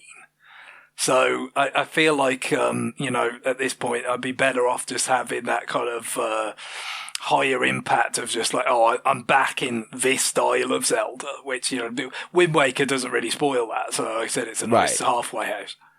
Yeah, that's part of me wants to go back through. I basically did everything in Breath of the Wild too, which is almost impossible. Like I know I did all the quests because they are numbered, including ones that are a pain in the ass to find. Definitely all the shrines. I did that. I think I must have got close on the quest, but I'm skeptical that it was quite everything. I did all the shrines as well. Like that, to me, it's these like sweeps through exploration games that are everything. I mean, like I got all the Pokemon in Pokemon. Arceus. Yeah. Like this is just the way I now. Granted, you have to do that to complete the story. Yeah, but, that's true. It's pretty strongly encouraged in that relative to some of these other examples. Yeah, but like this is kind of the kind of thing I do rather than like a big cross series objective. I'm sure Pokemon, you know, kind of this kind of. You know, what you want to say, like legacy, like macro goal type of thing, where it's like, well, you know what, I've always caught them all in the preceding games, so I'm going to keep catching them all, like in the new ones, even though it might have become like increasingly a hassle, and then eventually, you know, they wouldn't even let you do it because they did not have the full Pokédex. You know, when you got to the Switch generation, like it's yeah, I assume there's definitely must be some of that kind of like, well, I've done it before, so I'll keep doing it, you know, because it must have got increasingly kind of tough, just with how much they expanded the numbers over the years and the points where you're talking about having to transfer, you know, ones from older games on different systems, and you could kind of chain it all the way up to like the 3DS games and stuff. Like, I guess it's probably easier if you were doing it, you know. Gradually over time rather than somebody who came in late and thought, you know what, I want them all. God, yeah, that would be such an ask at this point that it's difficult to contemplate what it would end up doing to you emotionally and physically. Yeah, I definitely. I tell you what, another one that's similar to this is the stupid. I say stupid, even though I do actually have some affection for them. Levels that they've sort of taken to having at the end of Super Mario games that are ridiculously hard. Like, and you have to do a bunch of shit to unlock them. Yeah, you know, your Grandmaster Galaxy type things. You know, there was one. You know, on 3D World. Oh my god.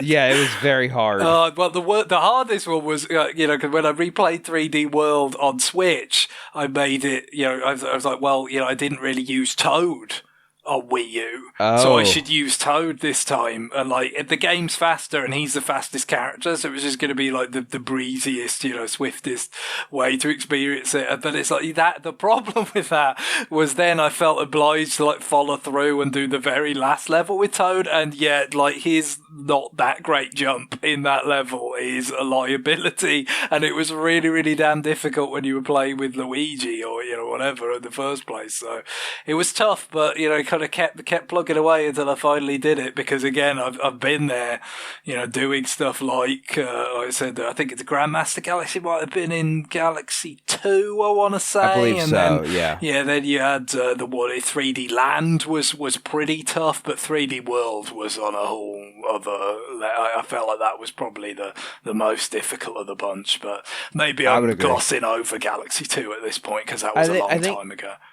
I think in terms of unlocking it, it's probably Galaxy 1 in terms of its difficulty, because you were susceptible to where the comets showed up. Yeah, and I mean, obviously, like with Galaxy 1, like you have like to like truly do it, though, you have just to like do it with Luigi, like just do everything with Luigi or something. I think so, yeah. Whereas like Galaxy 2 is like there's green stars, it's kind of a second quest, but at least it's somewhat novel. Like it's hiding new things in the levels you've already played. Whereas like just play it with Luigi was not, like it was, if you just wanted to replay the game anyway, and it's an excuse to use a different character, like fine. But yeah, if it was purely just like for the purpose of like 100%ing it, it was not that desperately different. I remember in Nintendo Land, Nintendo 3D Land, right? 3DS, the Super Mario 3D Land. Super Mario 3D Land. That's it. Yeah. You had to clear it with Mario and Luigi, and you had to get the gold flag, and you had to get all the coins. The coins, it's just like, this is miserable. It's a lot. The thing about 3D Land, great game, love it very much, but it was a little bit rushed in all likelihood because, 3DS Crisis was a problem. There was absolutely no move in that game from that holiday window. That and Mario Kart in 2011 had to be there, and they had to sell, and they did, and it saved the platform, as with various other things, price cuts and the software that came after and everything. But what it meant was it did feel a bit like, okay, yeah, like we've got that sort of second campaign that's like remix levels. We've got, that requirement to do it, not enough to just like hit the top of the flagpole with one of the characters. Well, the flagpole bit was you could be with either, but you had to do that and complete it with the two characters as well. So yeah, it felt like they were really trying to milk as much game as they had ready to go for that release date. They milked it as much as they possibly could, because it wasn't that, compared to how much like unique content is in 3D World. Like it's not as much. It's not. Which, I mean, some of that's probably because the groundwork that 3D Land did was significant. Obviously, it helped them turn 3D World around a bit quicker in that regard. Or you had the multiplayer and so forth. But yeah, there was a busy work element to that. But that final level was pretty cool. And it was. It just took forever to unlock. It did, yeah. And then it was. I feel like it was probably a little bit. It was tough, but it was a little bit on the sensible side compared to the 3D World one. I remember the one in Odyssey is also like, it's not super difficult, but it's so long, and you do get their appetite for just making it stupidly long is something I'm not that fond of. Like, because obviously there's overlap here with the developers.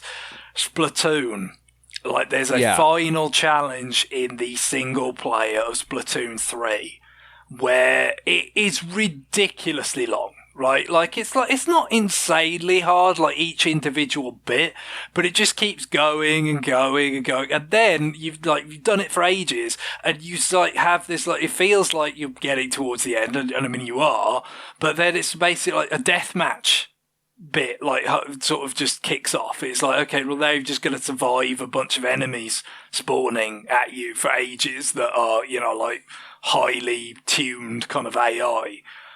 And it's, I'm just so exhausted, I can't. And, it's going to be Splatfest in a bit, so I've got to, log out of the single player and just not play this anymore. I still haven't gone back and finished that. I honestly don't know if I'm sort of overestimating or underestimating how hard that bit at the end is, because it's just, I'm just fatigued with it at that point. So, yeah, that is one of their kind of, things. It's like, look, it's literally the last thing in the game, so why not? It's not like it's hiding something else that if you don't, it takes ages to unlock this thing and then there's something else by it. It's the last thing. So, I can understand the sort of instinct, you can just throw everything at it, make it as ridiculous and lengthy as you like, but there's still got to be some sort of limit on it. Otherwise, I think you're kind of diminishing how fun the actual design of the component parts is if it's just chained together so preposterously high. Yeah, and I feel like at a certain point it's sort of not respecting the player, because it's like saying, okay, well, we know that you're not coming back to this because obviously you have this how to play this game fresh in your mind now, so it's now or never. But so since we have you here in a corner, we're going to make this as long as possible for no real reason.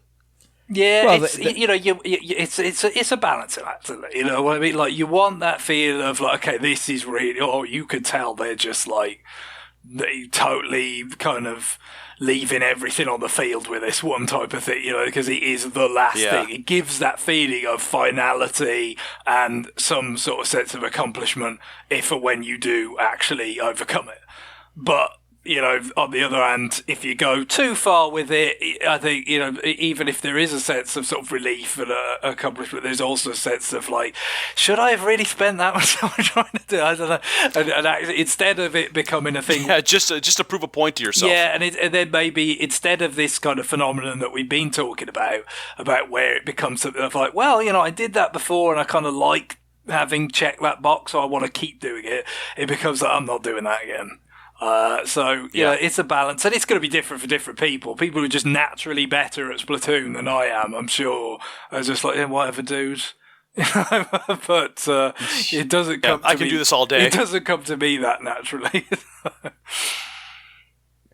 All right. Well, we're gonna wrap up our listener mail part there, and just kind of go through some new business. Greg, I know you've actually got the true new business that we wanted to touch on. We've been talking about this spin-off to Bayonetta for a little bit, but now you've actually gotten to get through it. So I wanted to hear your thoughts on what is the full title of this game? It's Bayonetta Origins, Cereza, and the Lost Demon, I believe. I think that's a lot of names. It's a bit mouthfully, yeah. We've talked about this in terms of before it came out. It seemed very likely that this was utterly doomed commercially, and there's been no suggestion that that was not the case. Yeah, every indication we've had in terms of how well it's sold, certainly in Japan, where you've got those pretty granular figures that you get out of the charts over there, suggest it's pretty much sunk without a trace. It's gonna be maybe gonna be somewhere in that Tokyo Mirage Sessions Hall of Fame. on Switch, but I don't know whether there'll be better news elsewhere. But it's because it, as the kind of branding suggests, it's kind of hard to sell. It's it is Bayonetta, but it's not. All this kind of stuff. But having played the demo, I talked about that a few weeks ago, and read the reviews. Which are mostly quite positive, and I'm not surprised really, having played the demo and just the pedigree of the developer and stuff. It didn't surprise me to see that it seemed like they pulled off a pretty solid kind of game here. I think Alex Kalafi reviewed it for us, gave in Nintendo World Report, gave it 8.5. I think a lot of what he says is consistent with the experience I've had and with a lot of the other reviews I've read. But yeah, unfortunately, none of that necessarily is going to make it sell particularly well. But I think the thing about it for me is I did finish off Doom Eternal. I took care of Demonic Stay Puffed on top of the building. And I don't know that there could have been a game that was a better sort of antidote to that. You know, like this is so slow and pretty and pleasant, you know, compared to just the, you know, overwhelming death metal, like, you know, kind of Doom pace, and just, you know, that's what you signed up for with Doom. That's what I wanted. I enjoyed it. But equally, you know, then when you're like, okay, what shall I play next? It's like, yeah, something that's like not like that at all is actually, you know, quite appealing. So yeah, that I'm sure I've said this about other games over the years. Perhaps Paper Mario Origami King, because I did end up thinking about that a few different times playing this. But it's the thing where, like, I know I've mentioned this before as well. Where on the special features for the Lord of the Rings movies, when they're talking to Christopher Lee about working with Sir Ian McKellen, and he says, "Oh, he's a very nice man," and then he stops himself and says, "Oh, that's an awful thing to say about someone they're nice," you know, because it just seems like he can't think of an actual compliment. Yes. Well, like I'm in that mode with this game somewhat. Oh no, as I was with Origami King. In that it's such a nice game.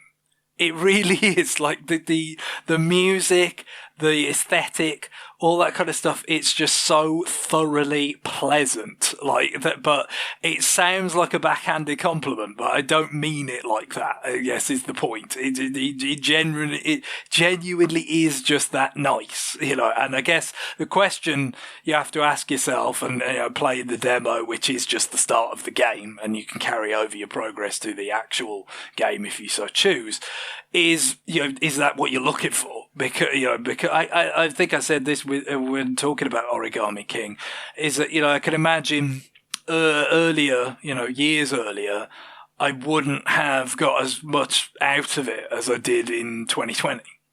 You know, there was a sense of a desire, a more prize. There's just a game that was so thoroughly pleasant and nice and, you know, polished in its presentation at that time. And that's still, you know, pretty true now compared to, you know, I don't know, in the aughts or something, when, you know, it might have been more on the side of like, oh yeah, but, you know, how sort of robust is the actual design, or, you know, kind of how challenging is it? It's, you know, if this really did work for me, even though I'd say, you know, the question I had when I played the demo that we talked about was, yeah, how far can they really take, or do they want to take some of this stuff with, like, controlling the two characters at once, and how complex do they want that to get, and, you know, this kind of seeming, I'm sure, fruitless kind of accessibility drive of like, oh, we're going to broaden the audience of, you know, like who can play a Bayonetta branded game. And I'm sure it will be very much narrower than the preceding Bayonetta games in reality. But, you know, with that being a target of like, let's make it more accessible than a kind of, you know, high-speed character action game, yeah, are they going to keep things kind of fairly limited in terms of how complicated they get? And, you know, for the most part, it is somewhat limited. You know, like they don't want to seemingly go too far, because I guess the thing is, this is not the first time they've done this whole control two characters at once gag by a long stretch. This is something they seem to Platinum really like as a concept, and they sort of do different riffs on it like quite regularly. Obviously, you think of Astral Chain with the, you know, kind of like almost like Pokemon-ish kind of transforming forms of the, you know, partner character in that. Bayonetta 3 I talked about, you know, not so long ago with the demons, the kaiju kind of characters that Bayonetta could summon and control, or indeed, you know, that the other playable character in that, Viola, could summon Cheshire, who is like the second character in this. It's the, you know, the giant soft toy cat demon thing. Like, this is like his origin story really, as much as it is like Bayonetta's. And so, like, they keep coming back to this idea that they obviously see some value in it, but it's a little bit different here, because it's much more like, okay, you know, you really are controlling them both at once. with one stick, the left stick for Cereza, the right stick for Cheshire.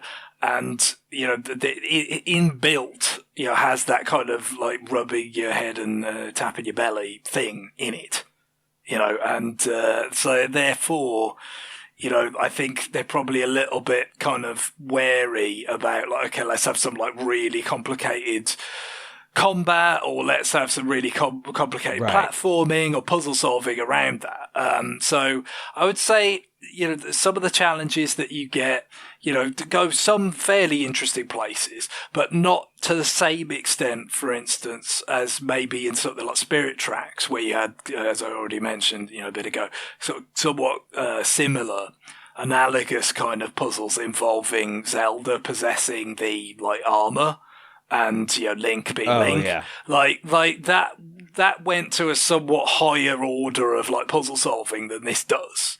And that was, it's a handheld Zelda game. It's trying to cater to a pretty broad audience, but I guess they just felt a little bit more comfortable about, sort of the puzzle solving heritage of Zelda, that you could do some more advanced things with it. So I'd say it goes far enough for it to be enjoyable game, for there to be, there's enough substance here that, you can, enjoy the game, kind of get it a more kind of, the abilities you gain as it goes on, which mostly revolve around getting Cheshire these new forms, these elemental forms.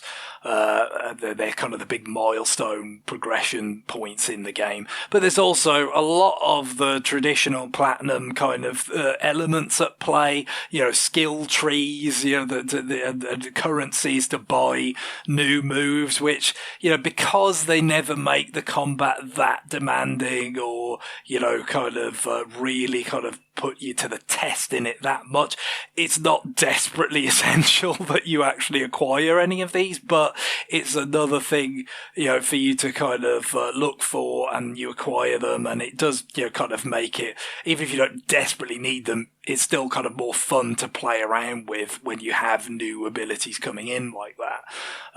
But yeah, I'd say just it rises to the level of being enough to keep the game engaging without going like so far into being kind of, really high level design that like that's probably what holds it back from being like a really excellent game. But it does enough that you kind of, you stick with it and you can enjoy what is like, I think, really quite good work in terms of the aesthetics and the world and everything. Like it's a very striking game, this kind of the storybook kind of look, but it's not quite Okami, but it's certainly, you will think of that given the heritage, and the primary kind of guidance in the game is you chasing a white wolf. That is literally like the way there's a critical path in the game that is like the sort of glowing blue paw prints of a white wolf that you're following, so they're clearly kind of making a reference there. Although it looks less like Amaterasu and more like a sort of hybrid of that and the deer god thing from Princess Mononoke. Like, I feel like there's a few Mononoke things at play here, especially these like wisp characters who they are, and this is another thing that made me think of Origami King. They're kind of like rescuing toads in Paper Mario. Like there's quite a lot of them about, and they each like say a little thing when you rescue them. And then they kind of populate a little town, well, not really a town, like a hideout that they have in this forest that you're in. You're kind of trapped in this forest trying to find a way out, and they are like the sort of victims of these fairies that are the primary villains in the game, and you just sort of rescue them as you go, and that they are very like the forest sort of spirits, the Kadama, I think they might be called in Mononoke. Like I thought of them recently because the Koroks in Wind Waker are very clearly referencing those as well. So yeah, obviously Mononoke is a pretty big cultural touchstone in Japan, I guess, so you've got those to kind of rescue as kind of an extra kind of objective. But, anytime, like, I kind of like, there was an element of this that was similar in Bayonetta 3, in that, like, you could, like, in Bayonetta 3, you could click one of the sticks and it would show you, like, where you're supposed to be going. So it's like, okay, well, now I know that that's the critical path. Like, I know this direction is somewhere that might be like an extra thing. So I'll kind of go and see if there's like health pickups or whatever over here.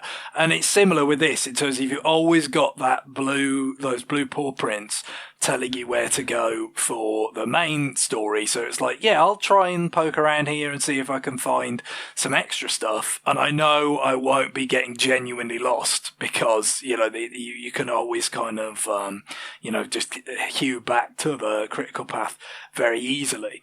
And later in the game, you get the ability to actually fast travel around to certain points. And, it will give you have like additional, I think you could turn this off if you don't want them, but you've got like additional like guiding lights that are just like, if the critical path is like further away, it's like, well, this just guides you back to the last save point that could warp you back onto the critical path. So it's very carefully crafted so that people, are not going to kind of get frustrated by being lost. Because I guess the point is with the whole concept of the game is that you're in this dense, mysterious, supernatural forest that's like a maze, right? So it's like you have that, but on the other hand, you don't actually want people to get lost in it and get annoyed with the game. So I think the funny thing that I found about it was that I kind of got to the end of the kind of critical path, saw the final boss there, and it wasn't, I did, stray from the main path quite a lot of times, so I probably took a bit longer than some people, but, it's probably pretty similar length to like, how long it took me to get to the final stages of Wind Waker, that you were mentioning earlier, probably like 15-ish like hours, something like that. So not super short. Not super short, but I was definitely not being super efficient either, because I kind of liked the idea of, wandering off, seeing what I could find, but also, it's safe in the knowledge that it was never going to screw me over. I was always going to be able to come back to the main path. But then once that was done, I was like, okay, let's now see, now that, kind of that's all out of the way, what extra stuff there was in the game, because I was still mostly, sort of keeping pretty tight to that blue paw print kind of path. And what I discovered when it was like, okay, let's start using the map a bit more. Let's see, okay, yeah, there's this item in this region I haven't got. Let's warp there and go and get it. It's like that was way more difficult than I thought it was going to be. It is this weird double-edged thing of like, on the one hand, I took on a much greater appreciation for how kind of dense and intricate the world they'd made is.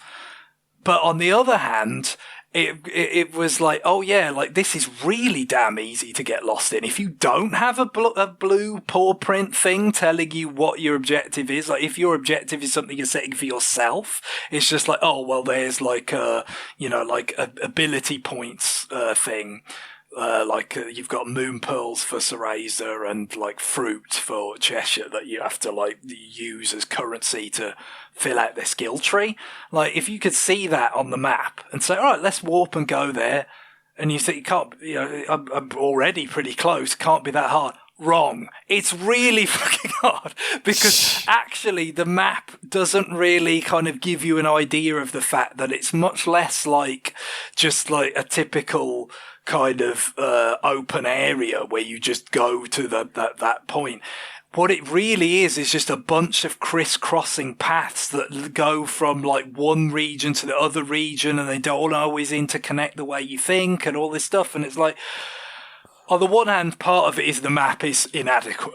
Like, there's some very obvious ways, and just it should be better than it is, right? Like, there definitely should be, say, like, when it has little trails saying that you're, like, leaving one region to another, it could just say to, region A, as opposed to, it doesn't say that. You're leaving this region, but you don't know where you're going until you actually like walk it and stuff.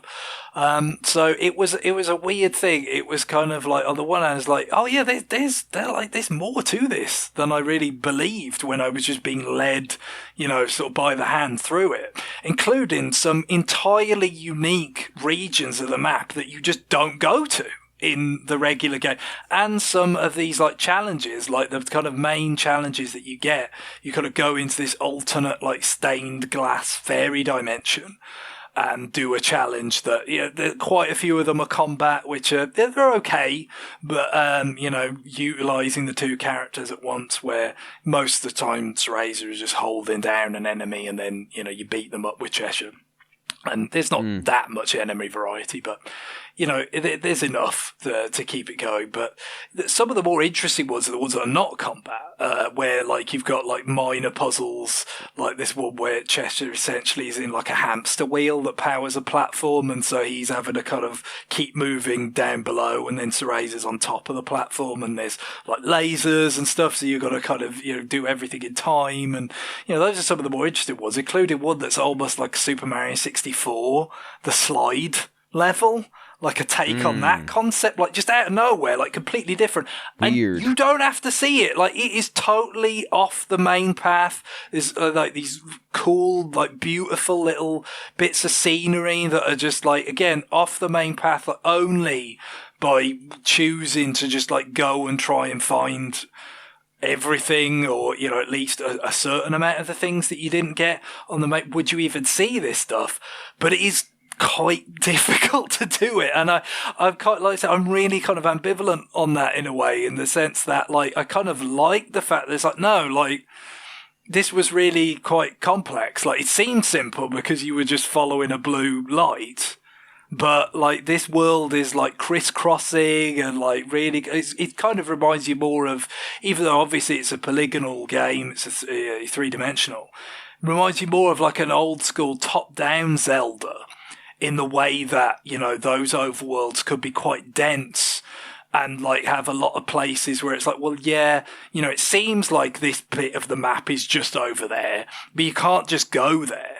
You've got to like crisscross a bunch of different, especially like Link Between Worlds, the way that you could like, do that thing where you merge into the wall and like slip into cracks and stuff.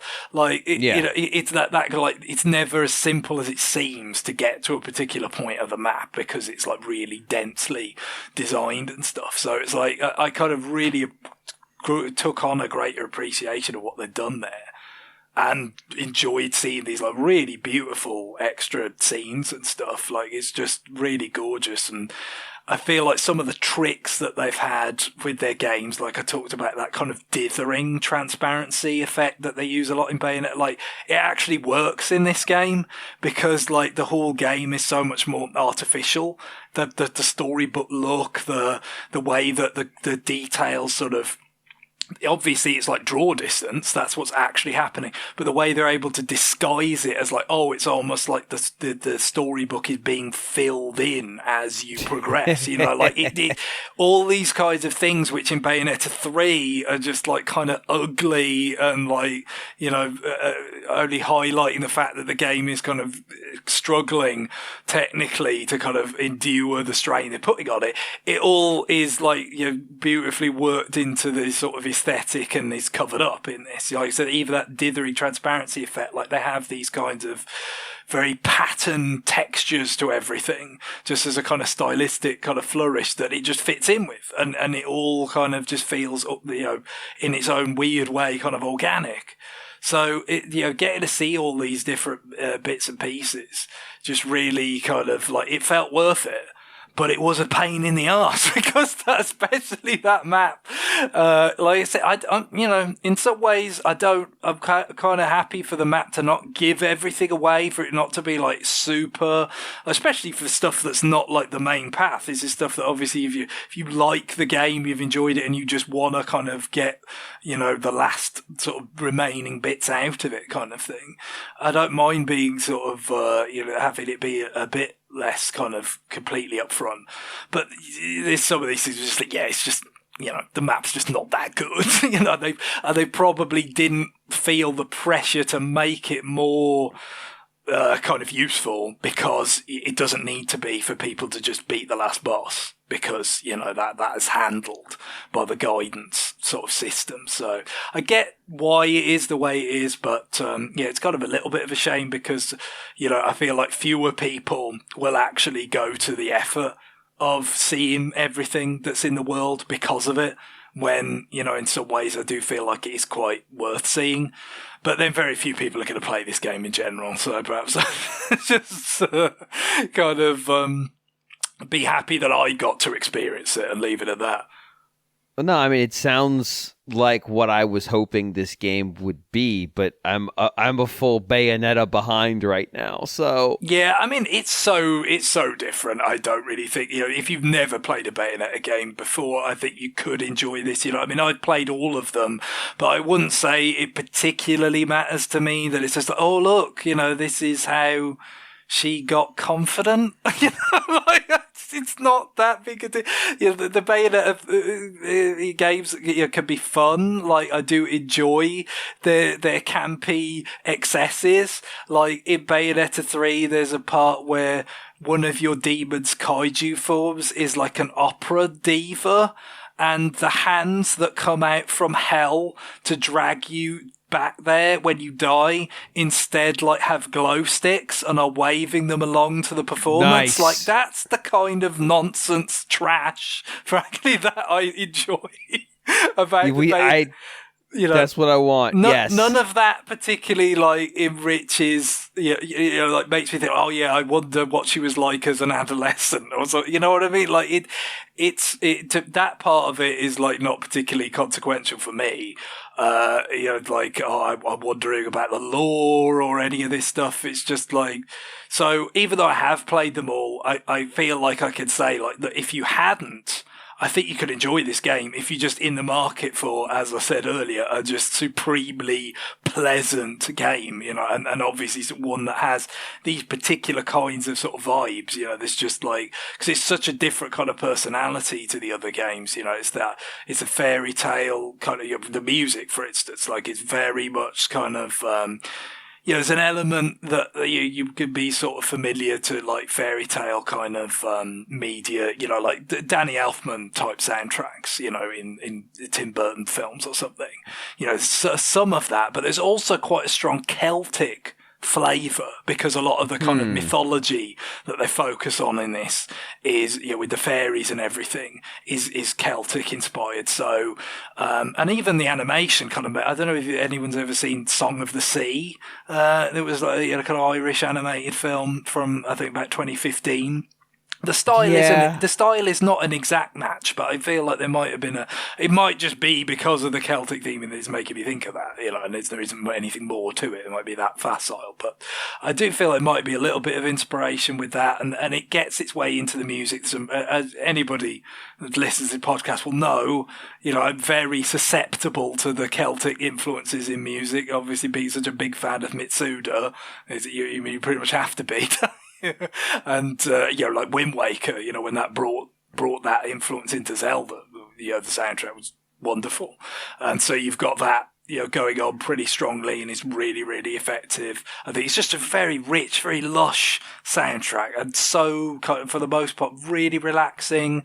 Strong piano component to it. It's kind of similar to Breath of the Wild in places. Just really, really gorgeous, and really not very. I mean, the Bayonetta soundtracks are good. I like them, but they're very different because they're so action based, aren't they? It's all about driving the action in those cases. So this is so different. I just think if you've never played Bayonetta and you're just kind of interested in a game that's kind of, definitely got some overlap with Zelda, the whole Cheshire Elemental stuff, you could say, is quite a lot like Metroid Prime, with the beam switching.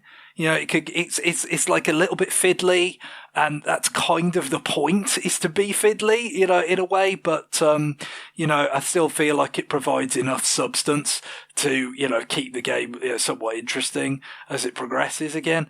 So, yeah, I feel like, hypothetically, there's an audience for this kind of experience out there. I just don't think having the Bayonetta brand on it is going to do it any favours, probably. Even though I'm sure it uses it quite nicely with like some of the references, the callbacks, and weaving in the musical themes. And, you know, for the people who are invested in the lore of those games, they'll get something out of it. But I feel like it'll probably turn off more people who will think, oh, well, I haven't played those games, or, you know, I'm not into character action games, you know, for instance, where it's like, well, this is, you know, very, very different, you know, like, they don't even grade the black you. sheep of the Bayonetta family, right? Yes. They don't even grade your performance. Like, I must have killed them. You know what Platinum are like. The idea of them not grading your performance in a battle encounter must just be the worst thing in the world. It's like, you know, just like doing something left-handed if you're right-handed, you know, like it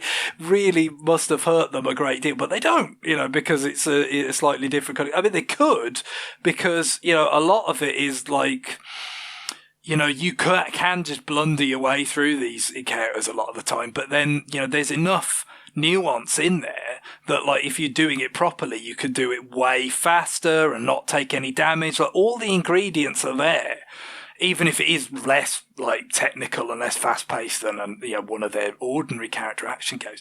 It's all there to do it, but I think they just chose not to, because it's like, that's not what we're about. We're not like, I know, I assume it does, you know, turn some players off, but it's like, well, yes, I made it through that section, but apparently I was shit at it, you know, like, it's not the most welcoming thing in the world, especially if you've not been kind of inured to it as you know, I have been, you know, going back to play Beautiful Joe 20 years ago. So I understand why they did it, but at the same time, like, that shouldn't be taken as the fact that this game is like so simple that they couldn't have done it.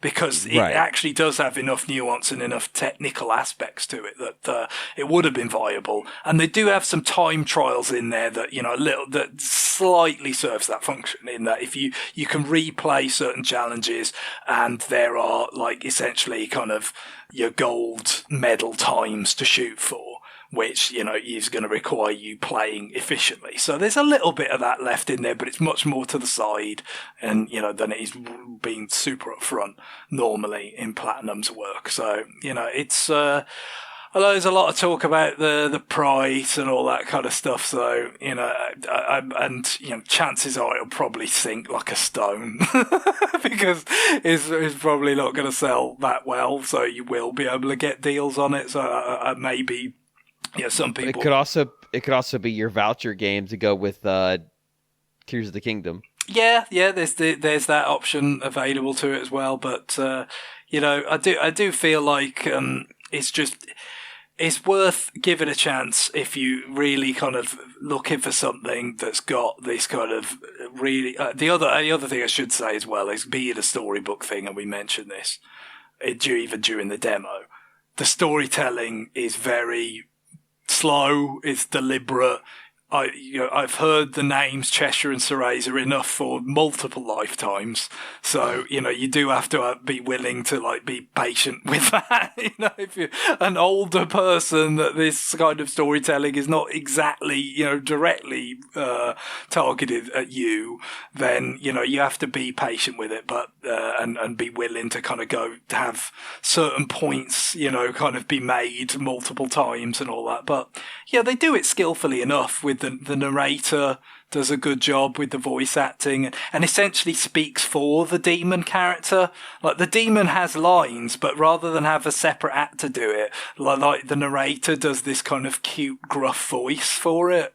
It's very silly, but it's kind of charming. But I imagine it could get old for some people, and I think it probably is best experienced in smaller doses, which is how I played it. I played it, you know, for quite a lot of hours, but, you know, not like in big sessions.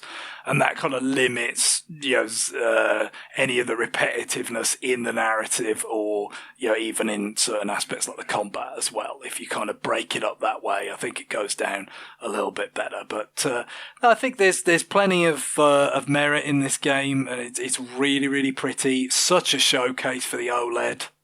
Oh, the colours in it are so beautiful and stuff. Like there's this sequence you see a lot when you complete a challenge and you like warp out of the stained glass fairy dimension. That is just like, if anyone's seen the end of Annihilation, the Alex Garland film, the credits are just like HDR demo. Like all these sort of like color particles just like floating around. It's kind of like that, but like mixed with like some sort of vortex. And again, it's just like, wow, this looks so gorgeous on the OLED. Like this is one of the nicest looking demos for that I've seen, just from especially just from a color perspective. So, you know, you really have to prize that element of it, I think, because the underpinnings of it are solid, but not spectacular. All right. Well, John, I think I'm gonna have you hold your new business for next week. All right. Because it's getting late, and I think it's time for us to conclude RFN this week. Greg, do you by chance have some music to end the show with? I do. Well, consider it's all about GX.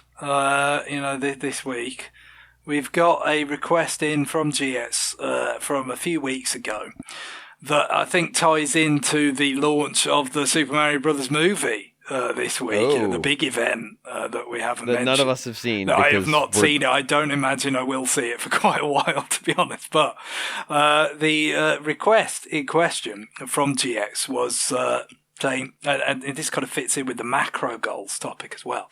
I'm nearing the end of replaying all 3 Donkey Kong Country and Donkey Kong Land games.